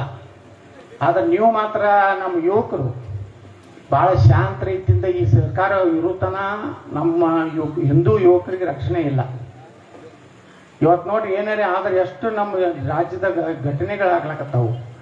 ಗಣಪತಿ ಕೂಡಿಸಿದ್ರೆ ಕಲ್ಲು ಬೀಳ್ತಾವು, ದೇವಿ ಕುಂಕುಮಗ ಕಲ್ಲು ಒಗಿತಾರ, ಕೆಲವೊಂದು ಕಡೆ ಚಪ್ಪಲಿ ಒಗಿತಾರ. ಮೊನ್ನೆ ನೋಡಿ ಶಿವಾಜಿ ಮಹಾರಾಜರ ಫೋಟೋ ಮ್ಯಾಗ ಇವ್ ಚಪ್ಪಲಿ ಹೋಗೋದು ಏನ್ ಕಾರಣಪ್ಪ? ತಿಂಡಿ ಎಲ್ಲ ಅವ್ರದ್ದು. ನಾವೇನಾರ ಯಾರು ರಂಜಾನ್ದಾಗದು ಎಲ್ಲರೂ ನೀವು ಕಲ್ಲು ಹೋಗಿದಿರೇನ್ರಿ? ಇಡೀ ದೇಶನಾಗ ಎಲ್ಲರೇ ನೀವು ಒಂದರ TV ಒಳಗೆ ನೋಡ್ರಿ ಏನು ಅವ್ರ ರಂಜಾನ್ದವ್ರ ಮೆರವಣಿಗೆ ಹೊಂಟಿತ್ತು, ಹಿಂದೂಗಳು ಕಲ್ಲು ಹೋಗಿದ್ರೆ ಒಂದು ಊರಾಗರೆ. ಮತ್ತು ಅವ್ರ ಮಕ್ಳಿಗೆ ತಿಂಡಲ್ಲ, ಕಲ್ಲು ಹೋಗಿತಾರ, ಚಪ್ಪಲಿ ಹೋಗಿತಾರ. ಆ ಸಣ್ಣ ಸಣ್ಣ ಹುಡುಗರು ಹೆಂಗೆ ಶಿಕ್ಷಣ ಕೊಟ್ಟಾರ ನೋಡಿ, ಉಗುಳ್ತಾರ ಗಣಪತಿ ಮೂರ್ತಿ ಮ್ಯಾಗ ಉಗುಳುದು. ಅಂದ್ರೆ ಎಷ್ಟು ನೀಚತನ ಇವರಿಗೆ. ಇನ್ನು ಮ್ಯಾಗ ನೀವು ಅಯ್ಯ ಎಂದರೆ ಸ್ವರ್ಗ, ಎಲ್ಲೋ ಅಂದ್ರೆ ನರಕ, ಈ ಕಡೆ ಹೊಡೆದ್ರೆ ಈ ಕಡೆ ಹೊಡಿಯತ್ತ. ಗಾಂಧಿ ಹೇಳಲ್ಲ, ಹಂಗೆಲ್ಲರೂ ಹೋದ್ರೆ ನಾವೆಲ್ಲ ಹೋಗ್ಬೇಕ. ಈ ಕಡೆ ಹೊಡೆದ್ರೆ ಒತ್ತು ಒಳಗೆ ಹಾಕ್ಬೇಕು. ಈ ಕಡೆ ಆಕ್ಷನ್ನೇ AK-47 ಬೇಕೀಗ ಕರ್ನಾಟಕದಾಗ. ನೀವು ತಪ್ಪೇ ಮಾಡುದಿಲ್ಲ ನೋಡ್ರಿ. ಅಲ್ಲಿ ಹೆಣ್ಮಕ್ಳು ಬಾಗಲಕೋಟೆ ಒಳಗ ತಪ್ಪು ಮಾಡ್ಲಾರ್ದವ್ರು ಹುಡುಗರು ಮನೆಗೆ ಹೋಗ್ತಾರೆ ಪೊಲೀಸರು. ಹೆಣ್ಮಕ್ಳು ಆಟ ನಿಂತರು, ಹೊಟ್ಟೆ ಒಳಗೆ ಬರ್ಸ್ಕೊಡ್ಲಿಲ್ಲ. ಬಾ ಹೆಂಗೆ ಬರ್ತೀವ ಅಂದ್ರು. ಪೊಲೀಸರು ಹೊಳ್ಳಿ ಹೋದರು. ನಾ ಕೇಳಿದೆ ಅಲ್ಲಿ SP-ಗೆ, ಕಲ್ಲು ಹೋಗೋದವ್ರು ಯಾರಪ್ಪ? ಅವರು. ಚಪ್ಪಲ್ ಹೋಗೋದವ್ರು ಯಾರು?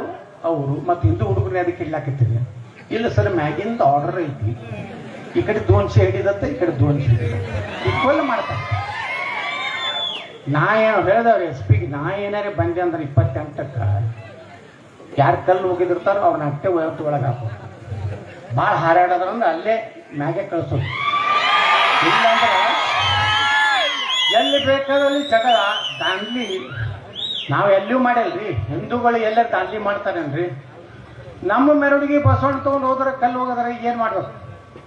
ಅದಕ್ಕೆ ಒಂದು ಕಡೆ ನಮ್ಮ ದೇವ್ರುಗಳ ಕೈಯಾಗ ಏನೇನು ಅದಾವೆಲ್ಲೋ. ಭವಾನಿ ಕೈಯಾಗ ಏನೈತಿ? ಹನುಮಂತನ ಕೈಯಾಗ ಏನೈತಿ? ಶಿವನ ಕೈಯಾಗ ಐತಲ್ಲ ತ್ರಿಶೂಲ. ಯಾರ ಉಂಡಿ ಕಾರ್ಚಿಕಾಯಿ ತಿಂತಾನ, ಉಂಡಿ ಕಾರ್ಚಿಕಾಯಿ ತಿನ್ನೋ ಗಣಪತಿನೂ ಹಿಂದೆ ಯಾರು ತ್ರಿಶೂಲ ಅದಾವ, ಈ ಕಡೆ ಈ ಕಡೆ ಉಂಡಿ ಕಾರ್ಚಿಕಾಯಿ ಅಂತೂ ಇಟ್ಟಿರ್ತೀರಿ ನೀವು. ಆದ್ರೆ ಎಲ್ಲಾ ದೇವ್ರ ಕೈಯಾಗ 5 ಎದಕ್ಕೆ ಕೊಟ್ಟಾರಂದ್ರ ಸಂದರ್ಭ ಬತ್ತಂದ್ರ ಉಪಯೋಗ ಮಾಡಿರತ್ ಹೇಳಿ. ನೀವೇನು ದಸರಾದಾಗ ಪೂಜಾ ಮಾಡಕತ್ತ ಕೊಡ್ರಿ, ಜಂಗ್ ಆಗ್ತದೆ ಬಂದೂಕ. ಈಗ ನಮ್ಮ ಬಿಜಾಪುರ ಜಿಲ್ಲಾದಾಗ ಹಳಿ ಗೋಡ್ರುಗಳದಾರ, ಜಂಗ್ ಹತ್ತಿದ ಹತಾರೆ, ಜಂಗ್ ಹತ್ತಿದ್ದು ಬಂದೂಕ. ಅವಾಗೇ ನಿಂಬಿಕಾಯಿ ಹಚ್ಚಿ ತೊಳೆದು ಎಲ್ಲ ಸಾಲಕ್ಕೆ ಹಿಂಗಿಟ್ಟು ಪೂಜೆ ಮಾಡ್ತಾರೆ. ಜ್ಞಾನ ಪೂರ್ಣಂ ಜಗನ್ ಜ್ಯೋತಿ. ಅವಕ್ಕಲ್ಲವು ನಿಮ್ಮ ಮನೆಗೆ ಬಂದ್ರಂದ್ರು ತೆಗೀರಿ ಅಂದಾಗ ನಿಮಗೆ ತೆಗೆದ್ರೆ ಉಳಿತೀವಿ. ನಾವೇನು ಯಾರು ಹೊಡಿಲಕ್ಕೆ ಹೋಗೋದು ಬೇಡ. ನಮ್ಮ ದೇಶದಾಗ ಇವತ್ತು ಅಂತ ಪರಿಸ್ಥಿತಿ ಬಂದದ. ನಾವು ಒಂದಾಗಲಿಲ್ಲದ, ನಾವು ಜಾತಿ ವ್ಯವಸ್ಥೆದ ಬಿದ್ದೀವಂದ್ರ ನಮ್ಮ ದೇಶದ ಸಂವಿಧಾನ ಉಳಿಲಿಕ್ಕೆ ಸಾಧ್ಯ ಇಲ್ಲ. ಅಂಬೇಡ್ಕರ್ ಸಂವಿಧಾನ ಉಳಿಬೇಕಾದ್ರೆ ಭಾರತದಲ್ಲಿ ಹಿಂದೂಗಳ ಸಂಖ್ಯೆ 60ರಿಂದ 70 ಇದ್ರೆ ಮಾತ್ರ ಸಂವಿಧಾನ ಉಳಿತದೆ, ನಮ್ಮ ಧರ್ಮ ಉಳಿತದೆ. ಅದಕ್ಕಿನ್ನು ಮುಂದೆ ಬರುವಂಥ ದಿವಸಗಳಲ್ಲಿ ಹೆಂಗೆ ನೀವು ಒಕ್ಕಟ್ಟಿನಿಂದ ಇವತ್ತು ಬಸವಣ್ಣ ಎಷ್ಟು ದೊಡ್ಡ ಮೂರ್ತಿ ಕೊಡ್ಸಿರಿ ನೋಡ್ರಿ. ಸಣ್ಣ ಊರ ಆದ್ರೆ ಬಸವಣ್ಣಂದು ಸುಮಾರು ಒಂದು 50 ಲಕ್ಷ ರೂಪಾಯಿ ಖರ್ಚಾಗಿರ್ಬೇಕೆಲ್ಲ. ಒಂದು 15 ಯಾಕಂದ್ರೆ ನಾನು 15 ಮೂರ್ತಿ ಕೂಡ್ಸೀನಿ ಬಿಜಾಪುರನಾಗ. ಮಹಾರಾಣಾ ಪ್ರತಾಪ್ ಮೂರ್ತಿ ಕೂಡ್ಸೀನಿ 19 ಫೂಟಿಂದು 50 ಲಕ್ಷ ರೂಪಾಯಿ ಜೈಪುರ್ನಿಂದ ತೊಗೊಂಡು ಬಂದಿದ್ದೆ. ಬಹುಶಃ ಇದನ್ನು ಒಂದು 15-16 ಲಕ್ಷ ರೂಪಾಯಿ ಮೂರ್ತಿಗೆ ಬಿದ್ದಿರ್ಬೇಕು. ಯಾಕಂದ್ರೆ ಇಷ್ಟೆಲ್ಲ ಒಕ್ಕಟ್ಟಿನಿಂದ ಮಾಡಿರಿ, ಇವೆಲ್ಲ ಮೂರ್ತಿಗಳು ಉಳಿಬೇಕಿಲ್ಲ. ಮುಂದಿನ ದಿವಸನಾಗ ಈ ಮೂರ್ತಿಗಳೆಲ್ಲ ಈ ದೇಶನಾಗ ಉಳಿಬೇಕ ಬೇಡ? ಉಳಿಬೇಕಂದ್ರೆ ನಾವು ಎಲ್ಲ ಒಕ್ಕಟ್ಟಾಗ.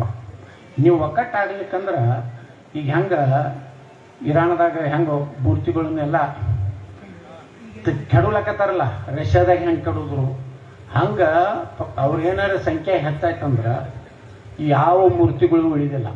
ಇದು ನಿಮ್ಮ ತಲೆಗೆ ಇಟ್ಕೊಳ್ಳಿ. ನೀವು ಇಷ್ಟೆಲ್ಲ ಕಷ್ಟಪಟ್ಟು ಮನೆಗೆ ಇಟ್ಟು ರೊಕ್ಕ ಹಾಕಿ ಮಾಡಿರಲ್ಲ, ಇದು ಉಳಿಬೇಕಂದ್ರೆ 2028 ಈಗ ನೋಡ್ರಿ ಎಲ್ಲ ಕಡೆ ಹಿಂದುತ್ವದ ಹವ. ನಾ ಹೇಳ್ತೀನಿ, ನಮ್ಮ ಪತ್ರಕರ್ತರದ್ದು ಕೇಳ್ತಾರೆ, ಏನು ರೀತಿ ಜನ ಸೇರ್ತಾರಲ್ಲ. ನನ್ನ ಸಲುವಾಗಿಲ್ಲಪ್ಪ, ಹಿಂದುತ್ವ ಉಳಿಬೇಕಂತ ಹೇಳಿ ಸೇರ್ಲಕತ್ತಾರ. ಮೊನ್ನೆ ಬಾಗಲಕೋಟೆ ಇಲೆಕ್ಷನ್ಗೆ ಹೋಗಿದ್ದೆ ನಾವು ಹೋಗುತ್ತಾನ ಒಂದು ಬೇರೆ ಇತ್ತು ಹವ. ನಾವು ಈರಪ್ಪಣ್ಣವರು ಬಂದ್ರವ, ನಾ ಎಲ್ಲೂ ಗಾಡಿ ಮಾಡಿ, ನನಗೆ ಯಾರು ಗಾಡಿ ಮಾಡೋರು ಯಾರು ಜಯಂತಿ ಮಠರು ಗೈ ಬಿಚ್ಚಲಾರ ಗಿರೇಕಿದ್ರು.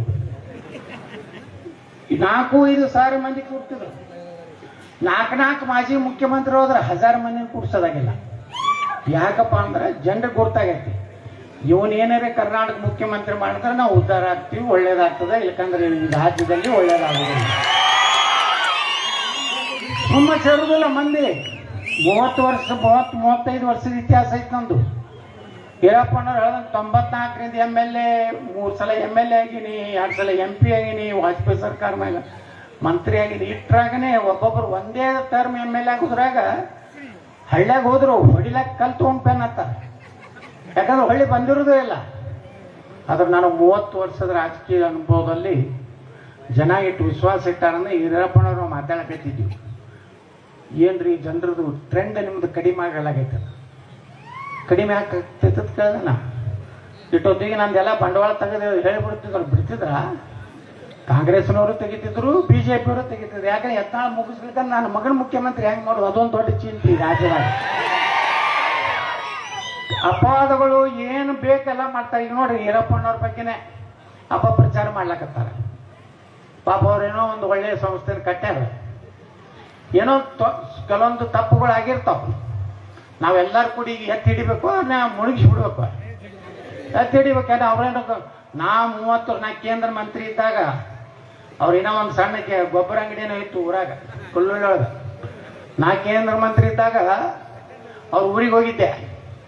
ನಾ ಹೇಳಿದೆ, ಈರಪ್ಪಣ್ಣ ಏನು ಇಲ್ರಿ ನಮ್ಮ ಮನೆಗೆ ಈಗ ರಾತ್ರಿಗೈತಿ ಹಂಗೆ ಏನು ಇಲ್ಲ, ನೀನು ಮನೆಗೆ ಬಂದು ಹೋದ್ರೆ ಅದೊಂದು ಹವಾ ಹೋಗ್ತದೆ. ಕೇಂದ್ರ ಮಂತ್ರಿ ಬರ್ತಾರಪ್ಪ, ಯತ್ನಾಳಗೌಡ ಬಂದಾನಂದ್ರೆ ಏನು ತಿಳ್ಕೊಂಡು ಈರಪ್ಪಣ್ಣನ ಜೋರು ಐತತ್ತಾರ ಮಂದಿ ಹಂಗೆ ಅದಾರ. ಈಗ ನೋಡಿ, ಇನ್ನೊಬ್ರು ಏನಾಗ ಒಬ್ಬ ಕಾಲು ಮುಗಿದು ಹೇಳಿದ್ರೆ ನಮ್ಮ ಮನೆಗೆ ಚಾ ಕುಡೋದೆ ಹೋಗೇಬೇಕು ಬಿಡ್ರಿ ಅಂತ. ಹ್ಞೂ ಅಂದೆ. ಮತ್ತೆ ಯಾಕಂದ್ರೆ ಹಗಲ ರಾತ್ರಿ ಓಡಾಡಿರ್ತಾರ. ಇವತ್ತು ಈರಪ್ಪಣ್ಣ ಅವ್ರಿಗೆ ಏನು ಎಲ್ಲರಿಗೂ ಹೇಳ್ತೀನಿ, ಈ ಭಾಗದ ಜನರಿಗೆ, ಈರಪ್ಪಣ್ಣ ಕಡಾಡಿಯವರು ಒಬ್ಬ ಒಳ್ಳೆಯ ಮನುಷ್ಯ ಅಂತೇಳಿ ನಾವು ರಾಜ್ಯಸಭೆ ಮಾಡ್ಯಾರ ನಮ್ಮ BJP ಅವರು. ಅವ್ರು ದುಡ್ದಾರ ಪಕ್ಷಕ್ಕೆ, ZP ಅಧ್ಯಕ್ಷರು ಆಗಿದ್ರು. ಮುಂದೇನೋ ರಾಜಕಾರಣದಾಗ ಅವ್ರು ಡೈರೆಕ್ಟ್ ಆರಿಸಿ ಬಂದಿಲ್ಲ. ನಾ ಸಣ್ಣ ಹುಡುಗಿದ್ದು 28 ವರ್ಷಕ್ಕೆ ನಾನು MLA ಆಗಿಬಿಟ್ಟೆ. ಇನ್ನಾತ ನಾನು ಬಿಜಾಪುರನಾಗ ಒಂದಿಟ್ಟು ಅಡ್ಡಾಡ್ತಿರ್ತಾವೆ, ಸೋಲಿಸ್ತದತ್ ಏನು ಸೋಲಿಸೋದಾಗಲ್ಲ ಅನ್ಕಿಸಿದಾವ, ಮತ್ತೆ ಆರಿಸಿ ಬರ್ತೀನಿ. ಅದಕ್ಕೆ ಕಡಾಡಿ ಅವ್ರ ಜೋಡ ನಾವು ಅದೀವಿ. ಅವರಿಂದ ಏನೋ ತಪ್ಪಾಗಿಲ್ಲ. ತಪ್ಪಾಗಿದ್ರು ಯಾರೂ ನೀವು ಅವ್ರ ಮ್ಯಾಗ ವಿಶ್ವಾಸ ಮಾಡಬೇಡ್ರಿ. ಅವ್ರು ಅಂಥದ್ದು ಏನಾರ ಅವ್ರ ಸಂಸ್ಥೆಗೆ ತೊಂದರೆ ಆದ್ರೆ ಪೂರ್ತಿ ನಿಂತು ನಿಮ್ದೆಲ್ಲ ಹಣ ವಾಪಸ್ ಕೊಡಿಸೋ ಕೆಲಸ ನಾವು ಮಾಡ್ತೀವಿ. ಏನೋ ಕಟ್ಟೋದಾಗ್ರಿ. ಯಾಕೆ ಹೇಳ್ತದಂದ್ರೆ ಭಯಂಕರ ಅಧೈರ್ಯ ಆಗ್ಯಾರ ಅವ್ರು. ನಾ ಹೇಳೇನು ಅಂಜಬೇಡ, ನಾ ಇರುತ್ತಾನ ಏನೈತೆ ಅಂತಿಂತವನ್ನ ಮಲಗಿಸಿನತ್ತ ನೀ ನಮಗೂ ಬೆಳಗಾವ್ದವ್ರು ರೊಕ್ಕ ಕೊಟ್ಟು ಕಳಿಸಿದ್ರೆ ಕಡಬೇಕತ್ತ. ಮನೆ ನಮಗೂ 15 ದಿವಸ ಇಲ್ಲೇ ಐತ್ರಿ, ಏನೂ ಮಾಡೋದಾಗಲ್ಲ. ನಮ್ಮ ಮಂದಿ ಬಿಜಾಪುರದವ್ರು ಭಾಳ ಶಾಣೆ ಅದಾರ. ಬಸ್ಸಂಗೊಂಡು ಕೆಡಬೇಕು. ಕೆಡೋದಲ್ರಿ ಈ ಸಲ ಗ್ಯಾರಂಟಿ ರೊಕ್ಕ. ನೀ ತಗೋ ನೀ 5 ಸಾವಿರ ತಗೋ, ನೀ 10 ಸಾವಿರ ಎಲ್ಲ ಕಡೆ ಕೊಟ್ಟರು. ನಮ್ಮ ಎಲ್ಲ ಸ್ಲಮ್ನಾಗ ಅಡ್ಡಾಡಿ 15 ದಿವಸ ಒಂದು ಟೀಮ್ ಬಂದಿತ್ರಿ.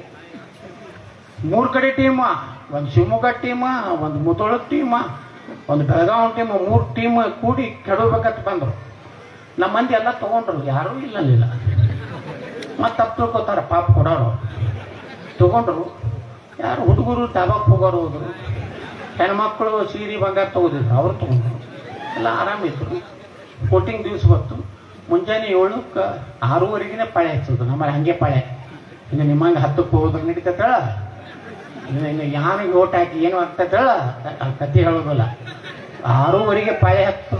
ಇವ್ರು ರೊಕ್ಕ ಕೊಟ್ಟು ಗಿರಕಿತ್ತು ಅಲ್ಲ, ಅಲ್ಲೆಲ್ಲ ಕೊಟ್ಟು ನಿಂತಿದ್ರು. ಅವರು ಫುಲ್ ನಿಮ್ಮದೇ ಆತಂದ್ರೆ ಕಾಂಗ್ರೆಸ್ ರೂಪಾಯಿ ಬಿಟ್ರು. ಈ ಸಲ ಗೌಡರಿಗೆ ಕೆಡೋದು ಇವತ್ತ ಸಂಜೀತನ ಭಯಂಕರ ಅವ್ರು ಲೆಕ್ಕ ಮಾಡೋದು. 25ರಿಂದ 30,000 ಗೌಡ ಹರೇ 30,000 ಬೀಳ್ತಾನೆ ಗೌಡ. ಮುಂದೆ ಕೌಂಟಿಂಗ್ ದಿವಸ ಚಾಲು ಆಯ್ತು. 35,000 ಲೀಡ್ ಆಯ್ತು ಮೊದಲು ನಮ್ದು. ಮುಂದೆ ಅವ್ರ ಏರಿಯಾ ಬತ್ತು. ಮತ್ತು ಅಲ್ಲಂತೂ ನಮ್ಗೆ ಓಟ್ ಬೀಳೋ ಪ್ರಶ್ನೆ ಇಲ್ಲ. ನಾವು ಓಟು ಬೇಡ ಅಂದಿದ್ದೆ. 850 ಓಟ್ ಆಗ್ಯಾವ ಅಂದ್ರೆ 3 ಓಟ್ ನನಗೆ, ಉಳಿಕಿದ್ದು ಅವ್ರಿಗೆ. ನಮ್ಮ ಮಂದಿ ಹುಚ್ಚು ಮಂದಿ 850 ನಮ್ಮವಾಗ ಅಂದ್ರೆ 100,000 ಅವ್ರಿಗೆ ಹಾಕೋರೆ. ಆದ್ರೆ ಅವರು ಒಂದು ತಪ್ಪಿಸಿ ನನಗೆ ಹಾಕ್ತಿದ್ದಿಲ್ಲ, ಬಿಡಲ್ಲ ಕಣ್ಣು. ಮುಂದೆ ಇಳ್ಕೋತ ಬತ್ತು ನಂದು 3 ಸರಕ್ಕೆ ಬಂದು ನಿಂತು. ಇನ್ನೇನು ಬಸವಣ್ಣ ಬೀಳ್ತಾನೆ ಬೀಳ್ತಾನೆ ಬೀಳ್ತಾನೆ ಅನ್ನೋದ್ರಾಗನೆ ಮುಂದೆ ನಮ್ಮದು ಹಿಂದೂ ಏರಿಯಾ ಚಲೋ ಆಯ್ತು. ನೋಡ್ತಾ ಅಲ್ಲೊಬ್ಬ ಮನಗುಳಿ ಅಭಿಷೇಕ ಐತಿ, ಅಲ್ಲೊಬ್ಬ ಭಾರಿ ಜಾಗೃತ ಹನುಮಂತಿಯವರದಾನ. ನಾ ವೋಟಿಂಗ್ ಆದ್ಕೊಳ್ಳೇನು ಹೋಗಿ ಒಂದು ತಾಸು ಕೂತು ಬಿಡ್ತೀನಿ ಅಲ್ಲಿ. ಹಿಂಗಾರೆ ಆಗೈತಿ, ಇಲ್ಲಿದಿಂದ ನೀ ಕಡೆ ಯಾಕೆ ಮಾಡ್ಬೇಕು ಮ್ಯಾಗಿಂದತ್ತ. ಅಷ್ಟು ಹನುಮಾನ್ ಚಾಲೀಸ ಓದಿ ಬಂದು ಮಕ್ಕೊಂಡೆ ಅಂದ್ರೆ ಕೌಂಟಿಂಗ್ ದಿವಸ ಬರೋಬ್ಬರಿ 4 ತನ ಅವ್ರ ಹಸಿರು ಗುಲಾಲ್ ಹಾರಿ ಪಾಕಿಸ್ತಾನ್ ಜಿಂದಾಬಾದ್ ಅಂತ ಡ್ಯಾನ್ಸ್ ಹೊಡೋದು ಅನ್ನೋದ್ರಾಗ ಸಣ್ಣಗೆ ಏರು 9ರಿಂದ 10,000 ಲೀಡ್ ಆಗಿಬಿಡ್ತೈತಿ. ಕೇಸರಿ ಗುಲಾಲ್ ಹಾರಿಸಿದ್ ಅವ್ರು ಎಷ್ಟು ತಳಗ ಹಸಿರು ಹಾರಿಸಿರ್ತಾರಲ್ಲ, ಅದ್ರ ಮ್ಯಾಗ 1 ಇಂಚ್ ಕೇಸರಿ ಗುಲಾಲ್ ನಮ್ಮವ್ರು ಹಾರಿಸಿ ಇಡೀ ಬಿಜಾಪುರ 144 ಲಾಗು ಮಾಡ್ತಾರೆ. ನಾನು ಏನ ದಾವೂದಿ ಬ್ರಾಹ್ಮಣ ಹೋಯ್ದಂಗೆ ಮುಂದೆ 4 ಪೊಲೀಸ್ ಜೀಪ, ಹಿಂದೆ 4 ಪೊಲೀಸ್ ವ್ಯಾನ ಸಿದ್ದೇಶ್ವರ ಗುಡಿಗೆ ಕರ್ಕೊಂಡು ಹೋಗಿ 2 ದಿವಸ ಕರ್ಫ್ಯೂ ಇರ್ತೈತೆ ಬಿಜಾಪುರನಾಗ. ಅದ್ರ ಆಚೆ ಬಂದೀನಿ. 2 ಸಲ ಇದೆ, 3 ಸಲ ಆಚೆ ಬಂದಿ. ಅದಕ್ಕೆ ನೀವು ಜಾಗೃತರಾಗ್ರಿ. ಬರೋ ದಿವಸನಾಗ ಒಳ್ಳೇದಿದೆ. ಇವತ್ತು ನಾವು ಎಲ್ಲೇ ಇರಲಿ ಹಿಂದುತ್ವದ ಪರವಾಗಿ ಜನರ ಪರವಾಗಿ ವಿಧಾನಸಭಾದಾಗ ಗಟ್ಟಿ ಮಾತಾಡ್ತೀವಿ. ನಮ್ದು ಯಾರ್ದು ಮುಲಾಜಿನೇ ಇಲ್ಲ. ಸಿದ್ದರಾಮಯ್ಯನವ್ರಿಗೆ ಹೇಳಿದೆ, ಏನ್ರಿ ಮೊದಲು ನೀವು ಸಿದ್ದರಾಮಯ್ಯ ಭಾಳ ಚಲೋ ಐತ್ರಿ, ಈ ಕಡೆ ಏನು ಮಾತಾಡ್ತಕ್ಕದ್ದಲ್ಲ, ನೀನು ಎಕ್ಸ್ಪೆಲ್ ಮಾಡ್ಯಾರತ್ತ. ನಿಮ್ಮನ್ನು ದೇವೇಗೌಡರು ಎಕ್ಸ್ಪೆಲ್ ಮಾಡಿದ್ರಲ್ರಿ. ಏನು ಅವಾಗ ಅವರು ಎಲ್ಲ ಏನಂದೇ ಅಂತ ಕೇಳಿದ್ರು. ಏನಂದೆ ಮಿಸ್ಟರ್ ಯತ್ನಾಳ್? ಏನಿಲ್ಲ ಸರ, ತಮ್ಮನ್ನ ದೇವೇಗೌಡರು ಎಕ್ಸ್ಪೆಲ್ ಮಾಡಿದ್ರು. ಹೌದು. ಯಡಿಯೂರಪ್ಪನೂ BJP ಎಕ್ಸ್ಪೆಲ್ ಮಾಡಿದ್ರು. ಹೌದು. ಕುಮಾರಸ್ವಾಮಿ ಅವ್ರನ್ನು ಏನು ದೇವೇಗೌಡರು ಎಕ್ಸ್ಪೆಲ್ ಮಾಡಿದ್ರು. ಹೌದು. ಆ 3 ಮಂದಿ ಎಕ್ಸ್ಪೆಲ್ ಆದ್ರೆ ಮುಖ್ಯಮಂತ್ರಿ ಆಗಿರಲಿಲ್ಲ ತಂದ. 4ನೇದವ ನಾನೇ ಎಕ್ಸ್ಪೆಲ್ ಆದವ, ನಾನೇ ಮುಖ್ಯಮಂತ್ರಿ ಆಗ್ತೇನೆ. ಯಾಕೆ ಆಗ್ಬಾರ್ದು? ಯಾಕೆ ಕರ್ನಾಟಕದ ಮುಖ್ಯಮಂತ್ರಿ ಅವರೇ ಆಗ್ತವ್ರು? ಗುತ್ತಿಗೆ ಐತೇನು? ನಾವು ಉತ್ತರ ಕರ್ನಾಟಕದವರು ನಾ ಏನು ರೊಕ್ಕ ತಿನ್ನೋದಿಲ್ಲಪ್ಪ. ಈಗ ಹೇಳ್ತೇನೆ, ಇಲ್ಲೇ ಬಸವಣ್ಣ ಸಾಕ್ಷಿಯಾಗಿ ನಾವು ರೊಕ್ಕ ತಿನ್ನೋದಕ್ಕೆ ಮುಖ್ಯಮಂತ್ರಿ ಆಗೋದಿಲ್ಲ, ಆಸ್ತಿ ಮಾಡೋಕ್ಕಿಲ್ಲ. ಈ ರಾಜ್ಯದ ಜನರು ಒಳ್ಳೇದಕ್ಕಾಗಿ ನಾವು ಹೋರಾಟ ಮಾಡ್ತೀವಿ ಹೊರತು ನಾವು ಬಸವಣ್ಣನ ವಿಚಾರಗಳನ್ನ ನಿಜವಾಗಿ ಜಾರಿ ತರಬೇಕು. ನಮಗೇನು ದೇವ್ರು ಕೊಟ್ಟ ನಮ್ಮ ಮನೆ, ನಮಗೇನು ದೇವ್ರ ಕಡಿಮೆ ಮಾಡಿಲ್ಲ. ಇನ್ನು ನಿಮ್ಮ ರೊಕ್ಕ ತಿಂದು ದುಬೈದಾಗ ಮಸ್ಕತ್ನಾಗ ಆಸ್ತಿ. ಈಗ ನೋಡ್ರಿ, ದುಬೈದಾಗ ಬಿಲ್ಡಿಂಗ್ ಹೊಡಿಲಕತ್ತಾವಲ್ಲ, ಅಲ್ಲೊಂದು ಬಿಲ್ಡಿಂಗು ಇರಾನದವ್ರು ಬಾಂಬ್ ಹಾಕತ್ತಾರಂದ್ರೆ ಇಲ್ಲಿ ಇಂಡಿಯಾ ಇದು ಕರ್ನಾಟಕದಾಗ ಕೊಟ್ಟು ಇದು ಪುಕ್ಕು ಆಗ್ತಾವ. ಯಾಕಂದ್ರೆ ಇವ್ರು ರೊಕ್ಕಲ್ಲೇ ಐತಿ. ನಾ ಆರಾಮ ಹಾಕೋತೀನಿ, ಬೇಸ್ ಹೊಡೋದ್ರ ದುಬೈದಾಗೈತಿ. ಇವು ನಮ್ಮ ಕರ್ನಾಟಕದ ಕೆಲವು ಮಂದಿ ಹೇಳ್ತಾರಲ್ಲ, ನಾವು ಆ ಮಗ ಈ ಮಗ ಇರ್ತಾರೆ. ದುಬೈದಾಗ ಏನಾರೇ ಬಾಂಬ್ ಬಿತ್ತಂದ್ರೆ ಇಲ್ಲಿ ಕರ್ನಾಟಕದವ್ರ ಬ್ಯಾನ್ ಯಾಕೆ ಆಗ್ತೈತಪ್ಪ ಅಂತ ರಾಜಕಾರಣಿಗಳಿಗೆ. ಯಾಕಂದ್ರೆ ಅವ್ರ ಆಸ್ತಿ ಅದು ಅವ್ರ ಮ್ಯಾಗ ಬಿತ್ತ ನೋಡ್ತಾರೆ, ಫೋನ್ ಹಚ್ಚಿ ಕೇಳ್ತಾರೆ, ನಮ್ಮ ಹಂಗೆ ಮನೆ ಮ್ಯಾಗ ಬಿತ್ತೋ ಹೊರಗೆ ಬಿತ್ತು. ಇಲ್ಲ ಸರ್, ನಿಮ್ಮ ಮನೆ ಬಿಟ್ಟು 100 ಫೂಟ್ ಮ್ಯಾಗ ಬಿತ್ತೈತೆ ಅಂದ್ರೆ ಮತ್ತೆ ಮಕ್ಕೋತಾರೆ. ನಮ್ದೇನು ಎಲ್ಲಿಯೂ ಆಸ್ತಿ ಇಲ್ಲ. ಬಿಜಾಪುರ ಬಿಟ್ರೆ ಏನು ಹೈದರಾಬಾದ್ನಾಗೂ ಇಲ್ಲ, ಬೆಂಗಳೂರಿನಾಗ ಒಂದು ಮನೆ ತೊಗೊಂಡು ಬಿಟ್ರೆ. ಅದಕ್ಕೆ ನಾ ಹೇಳ್ತಾ ಇನ್ನು ಬಂಧುಗಳೇ, ಮುಂದಿನ ದಿವಸನಾಗ ನೀವೆಲ್ಲ ತಯಾರಾಗ್ರಿ. ಅದು ಹೆಂಗೆ ಬರ್ತದೆ ಹಂಗೆ ಗಾಡಿ ಹೊಡಿಲತ್ತ. JCBನೇ ಬರ್ತಂದ್ರೆ JCBನೇ, ಕಮಲ್ ಹೋಗಿ ಬರ್ತಂದ್ರೆ ಕಮಲ್. ಇವತ್ತು ಡಿಕ್ಲೇರ್ ಮಾಡಿಬಿಟ್ಟಿನ, ಇಡೀ ಕರ್ನಾಟಕ ಅಡ್ಡಾಡ್ತೀನಿ, ಎಲ್ಲರ ಅಭಿಪ್ರಾಯ ತಗೋತೀನಿ. ಜನ ತಯಾರಾದಾಗೇನ್ರಿ, ಯಾರು ಬೇಕಾದವ್ರು ಬಂದು ಏನು ಮಾಡೋದಾರ. ಒಂದು ಜನನೇ ಪೊಕ್ಕಟ್ರು ಓಟ್ ಹಾಕಿ ಆರಿಸ್ತಂದ್ರೆ ತಿಳ್ಕೊರಿ, ನಾಯಕ ರೊಕ್ಕತ್ತಿಲ್ಲಿ ಆರಾಮ್ ಒಳ್ಳೆ ಕೆಲಸ ಮಾಡ್ತೀನಿ, ನಿಮ್ಮೆಲ್ಲ ಮಕ್ಕಳಿಗೆ ನೌಕರಿ ಹಚ್ಚೋದು, ನೀರಾವರಿ ಮಾಡೋದು, ಇಷ್ಟೇ ಇಲ್ಲ ಎಲ್ಲ ಜನರ ಬೇಡಿಕೆ. ಇಷ್ಟೇ ಮಾಡುವಂಥ ಕೆಲಸ ಬಸವಣ್ಣ ನಮ್ಗೆ ಆಶೀರ್ವಾದ ಮಾಡಲಿ. ನಾವು ಎಲ್ಲರೂ ಇಲ್ಲಿ ನಮ್ಮ ನಿಂಗಪ್ಪಣ್ಣ ಪಿರೋಜರು ಅದಾರ, ಈರಪ್ಪಣ್ಣವ್ರು ಅದಾರ, ಅವ್ರು ಸ್ವಲ್ಪ ಇದ್ರಾಗ ಅದಾರ, ಇರಲಿ ಪಾಪ ಅವ್ರಿಗೇನೋ ಮನ್ಸಿನಾಗ ಅದನ್ನೇನು ತಲೆಗೆ ಇಟ್ಕೋಬೇಡ್ರಿ ಈರಪ್ಪಣ್ಣ, ನಿಮ್ಮನ್ನ ಕಡ್ಯಾಗ ಮಾಡಿ ದಂಡಿಗೆ ಹಚ್ಚೋದು ನನಗೆ ಕೆಲಸ ಐತಿ ನಾ ಮಾಡ್ತೇನೆ ಅಂತೇಳಿ. ಯಾಕಂದ್ರೆ ಒಳ್ಳೆಯವ್ರಿಗೆ ನಾವು ಸಪೋರ್ಟ್ ಮಾಡಲಿಲ್ಲ ಅಂದ್ರೆ ಯಾರು ಇವತ್ತು ನಾವು ಬಸರಂಗ ದಳ ಹುಡುಗರಿಗೆ ಹೇಳ್ತೇನೆ, ನಿಮ್ಮ ಕೇಸ ಹಾಕ್ತಿದ್ರೆ ಹಾಕ್ಸೋರಿ, ನನಗೂ ಹಾಕ್ಯಾರ, ನನಗೂ ನಾರೇನು ಕಡಿಮೆ ಇದೀನಿ, ನನಗಂದು ಪಾಪ ಪೊಲೀಸರು ತಪ್ಪಲ್ಲ, ಮ್ಯಾಗಿನ ಫೋನ್ ಬರ್ತದ ಈ ಬೆಳಗಾವಿ ಜಿಲ್ಲಾದ ಇವ್ರ ಕಡೆಯಿಂದ ಏನು ಯತ್ನಾಳ್ ಬಂದಿದ ಒಂದು ಕೇಸ್ ಎಸ್ ಸರ್ ಒಂದು ಲಘು ಆಗಿರ್ತೈತಿ. ಯತ್ನಾಳರು ಏನದು ಪ್ರಚೋದನಕಾರಿ ಭಾಷಣ ಮಾಡಿದ್ರು, ಏನು ಮಾಡೋದು, ಪ್ರಾಮಾಣಿಕವಾಗಿ ಇರ್ಬೇಕು ರಾಜಕಾರಣಿಗಳು ಅಂದ್ರೆ ಇದು ಪ್ರಚೋದನಕಾರಿ, ಪ್ರಾಮಾಣಿಕರಾಗಿ ಇರ್ಬೇಕು ಶಾಸಕರು ತಂದಿದ್ದು ಭಾರಿ ಪ್ರಚೋದನಕಾರಿ ಇರೋದ್ರಿಂದ ಇಂಥ ಸೆಕ್ಷನ್ ತಳ ಒಂದು ಕೇಸ್ ಹಾಕ್ರಿ. ಒಂದು ಹೈಕೋರ್ಟ್ನಾಗ ಇವೆಲ್ಲ ರಿಜೆಕ್ಟ್ ಆಗಿ ಹೋಗೋ, ಹೈಕೋರ್ಟಿಗೆ ಹೋಗ್ತದೆ, ಹೈಕೋರ್ಟ್ನವ್ರು ಕೇಳ್ತಾರೆ ಏನು ತಪ್ಪು ಮಾತಾಡ್ಯಾರಪ್ಪ. ಹಿಂಗೆ ಯಾವುದಕ್ಕೂ ಅಂಜಲಾರ್ದನೆ ಬಜರಂಗ ದಳದವ್ರು ಪಾಪ ಅವ್ರು ಹೇಳಿದ್ರು ನಮ್ಮದು ಇಟ್ಟು ಹೆಸರು ಹೇಳಿರ್ತದೆ, ನೀವು ಬಜರಂಗ ದಳದವ್ರು ಇದಿರತ್ತೇಳಿ ನಾವು ಹಿಂದೂಗಳು ಸುರಕ್ಷಿತ ಅಂತ ಮಾತು ಹೇಳಿ ಇವತ್ತು ಅವರಿಗೆಲ್ಲ ಸಹಕಾರ ಮಾಡಿರಿ. ರೈತರು ಮುಂದಿನ ದಿವಸನಾಗ ಯಾರು ಒಳ್ಳೆಯ ಕೆಲಸ ಮಾಡ್ತಾರೆ ಅವ್ರಿಗೆ ಆಶೀರ್ವಾದ ಮಾಡಿರಿ. ಬಸವಣ್ಣವರ ಕಾಯಕ ವಿಕಾಸ ಕೈ ಕೆಸರಾದರೆ ಬಾಯ ಮೊಸರು ಅನ್ನೋಂಥದ್ದನ್ನ ನಾವು ನೆನಪಿಟ್ಕೊಂಡು ಈ ಒಂದು ಭೂಮಿ ಮ್ಯಾಗ ಇರುತ್ತನ ಮನುಷ್ಯಾಗ ಎಷ್ಟು ಆಸ್ತಿ ಇದ್ರು ಏನೂ ಆಗೋದಿಲ್ಲ, ಒಂದು ದಿವಸ ಹೋಗ್ತೀವಿಲ್ಲ ನಾವು. ಹಂಗೆ ಇವತ್ತು ನಾವು ಏನೇ ಇದ್ರು ದೇವರ ಸಾಕ್ಷಿಯಾಗಿ ಎಲ್ಲರೂ ಬಸವಣ್ಣನ ಸಾಕ್ಷಿಯಾಗಿ ಕೆಲಸ ಮಾಡೋಣ ಅಂತ ಕೇಳ್ಕೊಂಡು ನಾನು 2 ಮಾತು ಹೋಗ್ತೇನೆ.